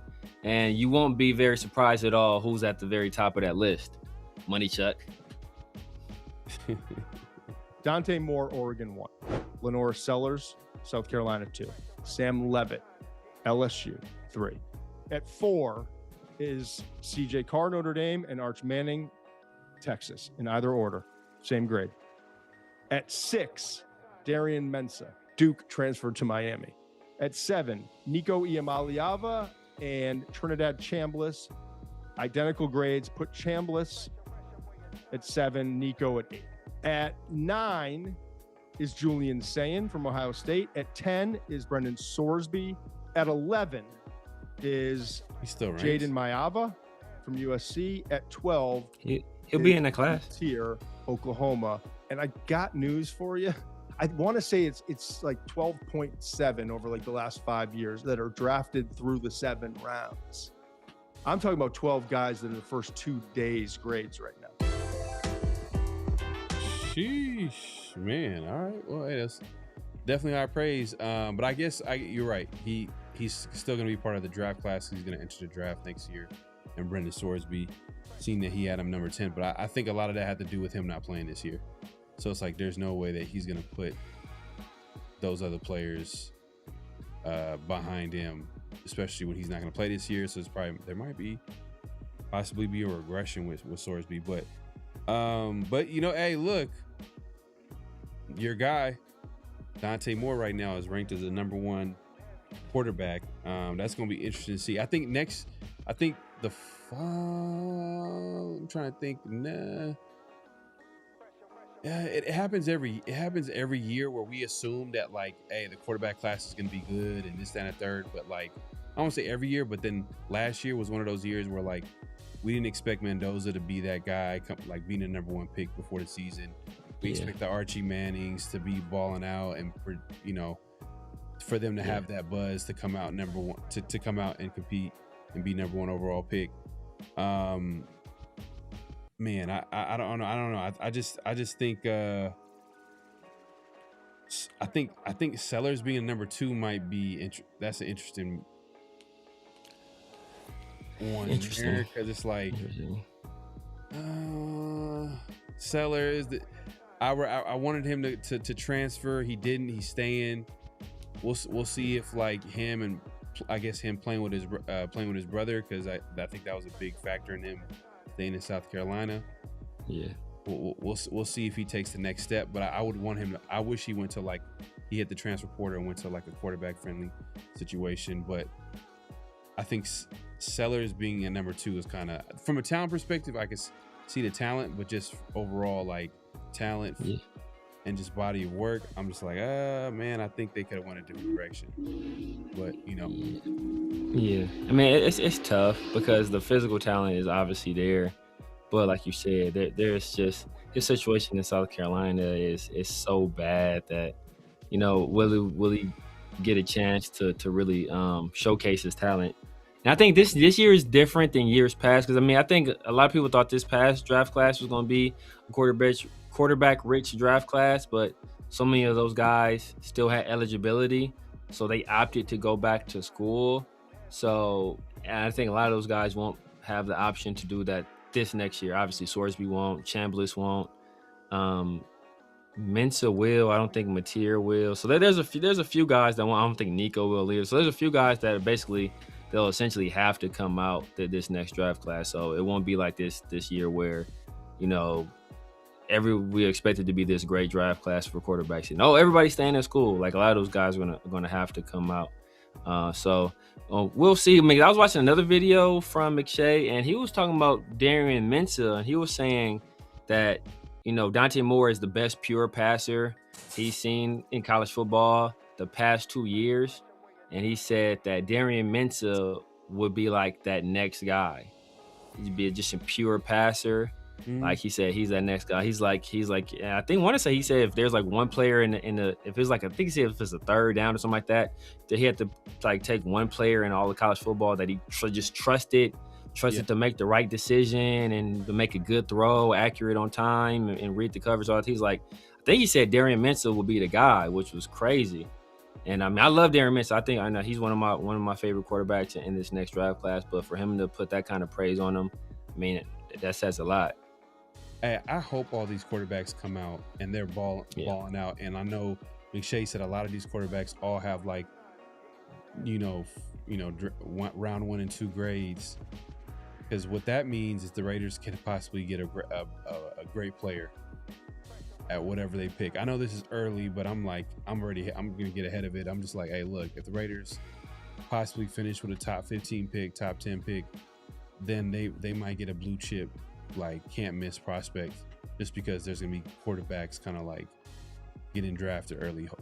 Hopefully, like it's time will tell. The season got to play out. Guys got to stay healthy. They got to ball out. But if it's a great QB draft class, that's kind of one of the perks to drafting in a great QB draft class, is like, because especially when you have the quarterback position solidified, it's like you can get a great player at another position, and that could be, wide receiver, that can be offensive line, that could be pass rusher. I know you're a big you're high on the pass rusher out of Texas. Was it Colin Johnson or and then Dylan Stewart is the guy that I think a lot of people are kind of picking him to be South Carolina. I don't know if he drops outside of the top 5. If you're that talented and especially if he balls out next only season, quarterbacks will push you down. When you're a pass rusher, only players in the position that can really push you down are quarterback or left tackle. Like, really. That's what I'm saying. But yeah, man, I think that wraps up Notable Quote, right? Notable Quote this week. So, man, we appreciate everybody coming through. Make sure to clock in, hit that like button, hit that subscribe, hit that notification bell. We're not done yet. This is What's Real, What's Not. This is where we say a statement. We react to it if it's real or not, as well as everybody else. This week's What's Real, What's Not statement. I think earlier we were talking about a certain player on the offensive line. Yep. And this one is going to be interesting. This one right here. JPJ will not be on the roster by the end of training camp. JPJ will not be on the roster by the end of training camp. Is that real or is it not? Let us know in the chat. JPJ will not be on the roster by the end of training camp. Is that real or not? Let us know in the chat. I'm gonna say he's still on the roster. I'm not gonna bet against him. I think he's that talented enough. I think they just need him to get to where they want him to go. But I'm thinking JPJ is gonna stay. But it is a possibility. It is a possibility that he can get traded. He can get traded. We've seen guys who are like drafted. I won't say drafted high, but like players that the Raiders or Raider fans valued as super like talented, but they're just injury prone. They didn't get traded. Look at Spytek when he got into his first year. One of his trades was a Jacorian Bennett player for player trade, which is rare in the NFL. Yeah. Jacorian Bennett for Thomas Booker. Yeah, that was just Pete Carroll deal, I think. You think that was a Pete Carroll deal? Yeah, because Jacorian Bennett didn't fit the measurables he wanted at corner. Right. I think that was a Pete Carroll deal. I wonder if he wanted to keep him though. I wonder if Spytek wanted to keep him. I mean, I think Spytek would let it play out, but if he's not a fit, I mean, I think Spytek at that point he did what he felt was kind of best, and he got something for it. You know, we kind of needed some depth at defensive tackle, so we got a guy that was going to basically. The Eagles were probably going to cut Thomas Booker anyway because they had drafted the kid out of, I want to say Nebraska, I forget his name, but so he was losing his spot in the rotation. Ja'Cory Bennett was losing his spot in our rotation, so it kind of worked out for both teams momentarily. I think Ja'Cory Bennett ended up getting hurt again, so you know he was back to his old ways. Thomas Booker was basically a non-factor for the most part for us, outside of a player or two the entire season. So, man, I think we ended up winning the trade, but you know it wasn't like a massive win. But I think it's not real, but I wouldn't be surprised. I mean, the year we drafted JPJ, that was my favorite pick in that draft. You know, like I thought he can come in and be an instant impact player. Loved what he did at Oregon. Center had long since been a position that we kind of needed to upgrade at. So I was excited to get a player of his caliber, especially in the second round. Like, I mean, I loved it. And I mean, I'm a guy that I want to address the trenches. So if we do something in the trenches and it's a good player and it's good value, I'm gonna be excited for the pick. But as we all know, he wasn't drafted by Spytek. He's not a Spytek guy. And if you're not a Spytek guy, you know that's already puts your roster spot in jeopardy. And the fact that we've drafted a Caleb Rogers, we've brought in a Spencer Burford, we've drafted a Trey Zoom, right? Like we've made these moves on the interior. I mean, we spent huge money on Tyler Linderbaum, right? A guy that is making, I think, like 8 or 9 or 7 to 8 million more per year than the next highest paid center. I think it's Creed Humphrey. So we paid this guy boatloads of money to play the position that JPJ wants to play the most. We drafted other guys that potentially play the position that JPJ plays. We talked about earlier, the coaching staff and players, they're talking these other players up, saying how great these guys look when they're out there.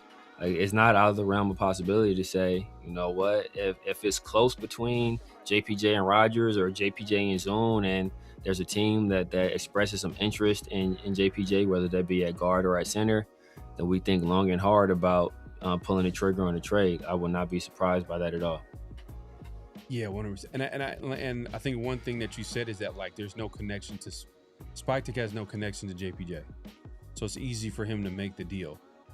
Like, if he feels like there's an opportunity there, and he feels like, hey, you know what, if Caleb Rogers is going to be the starter, and you know, obviously JPJ, I think JPJ would probably want to look to go somewhere else, and then, like, you know, see if he can get a better opportunity somewhere else, because I think most of his career here, there's kind of been a little bit of drama going on. Like, you know, Raider fans are high on him. They're wondering why he's not in the mix at offensive line, which I can understand, because the guys that were playing ahead of him, I'm like, I mean, JPJ can't be that much worse. Like, why are we putting, you know, these older veterans that are not good? You know what I mean? Like, it doesn't make any sense. But, you know, I just can't see it happening. I think he's coming. I haven't heard him talk a lot this offseason in years past. So I'm thinking, like, if he comes back, you know, in shape, ready to go, I think he wins the starting spot at right guard. But if he doesn't win that spot, then there might be a possibility. But we'll see, man. But hey, man, we've been at this for a cool minute. Good show, great conversation as always. Obviously, the Raiders training camp is here, so we can't wait to hear what's going on, who's making plays, I think officially, I don't training camp really doesn't begin until, like, once the vets kind of pull up there. I mean, the rookies are going to report, but I think they're going to go through emotions of, like, you know, getting ready and getting kind of like accumulated to, like, a new environment, and you know, there's a reason why they kind of report first. So it's going to be interesting to see, like, how that, like, plays itself out, and we start hearing some of these guys stepping up as time goes on. So hopefully we hear good things from a lot of these players that we mentioned, that we talked about. But Severe, man, let the people know where they can find you, what to look forward to, all that good stuff. You guys know what it is, man. The Severe Raider here on YouTube, Snapchat, TikTok, X, IG, Kick, Twitch. True Social, man. Everywhere the Severe Raider, man. Holla at your boy. Tuesdays and Thursdays, Round the Shield, the 50-50 show with my dog PharoahNFL. On Wednesdays, and soon to be returning on Sundays in the Raider War Room with 805 Raider and Chris from Protect the Shield. We'll be doing film sessions once the season, probably for preseason as well. Actually, once preseason kicks off, we'll start our film sessions back up, man. Give you guys the opportunity to go through the film sessions where we actually look at the real, not just the narratives. We look at each, important plays in the game, plays that kind of encapsulate what happened in the game and give you guys a little bit of a different perspective than what you see on the broadcast version. So make sure y'all tap in with us, tap in with my dog PharoahNFL. If you haven't done so already, head over to his channel, hit that like button, hit the subscribe button over there. Make sure you hit those notification bells, man, because you never know when we'll be coming at y'all live. Last week was on a Wednesday, man. You never know. We switching up on y'all, man. Switch it up. 50-50 show every Tuesday, definitely every Tuesday. Around the Shield will be returning to his regular scheduled time slot on Thursday. It's just the off season, a little slower than usual, but hey, we try to keep it real here. Obviously, if we feel like, hey man, if we feel like we need to come back on the 50-50 show, that's what we're gonna do. That's what we're gonna do. So be on the lookout. Hopefully, we can get a guest on this week and they'll have a good conversation about training camp and all the good storylines that's going to come out of that, because I think officially they report this Thursday, so that's going to be cool to see some of the guys. I wonder if Nakobe Dean would qualify as a player hurt, because usually interesting. So usually it's the guys that were coming back from injuries or that were hurt, and rookies report together. They can report at the same time. So we all know. Maxx was recovering from injury, but Nakobe, if he's hurt, does he report on Thursday? I mean, does it work out like that? I mean, I know he's a new incoming free agent guy, so I don't know if it's different. But I don't know if the Raiders ever designated him as like hurt officially in the eyes of the league. I think that will make a difference as well. You're right. So we'll see. We'll figure that out once we get there. But like Severe said, man, we'll be back here 50-50 show every Tuesday, Around the Shield every Thursday. Definitely subscribe, hit that notification bell, clock in, as we like to say, man. Clock in, definitely do that. We appreciate everybody coming through. Definitely follow Around the Shield all over social media, Around the Shield on X and Around the Shield on IG, man. But yeah, man, any last thoughts before we head out, Severe? No, sir, man. See what this training camp brings. Hopefully we got Fernando Mendoza and Jamal McCoy in the fold, man. And yeah, we'll see, man. We'll see. Yeah. Jamal, man, better get in the building, man. We gotta. Yeah, man. I want to see Jamal out there now for sure, man. But we'll see y'all this Thursday or next week, man. Peace. Hezekiah.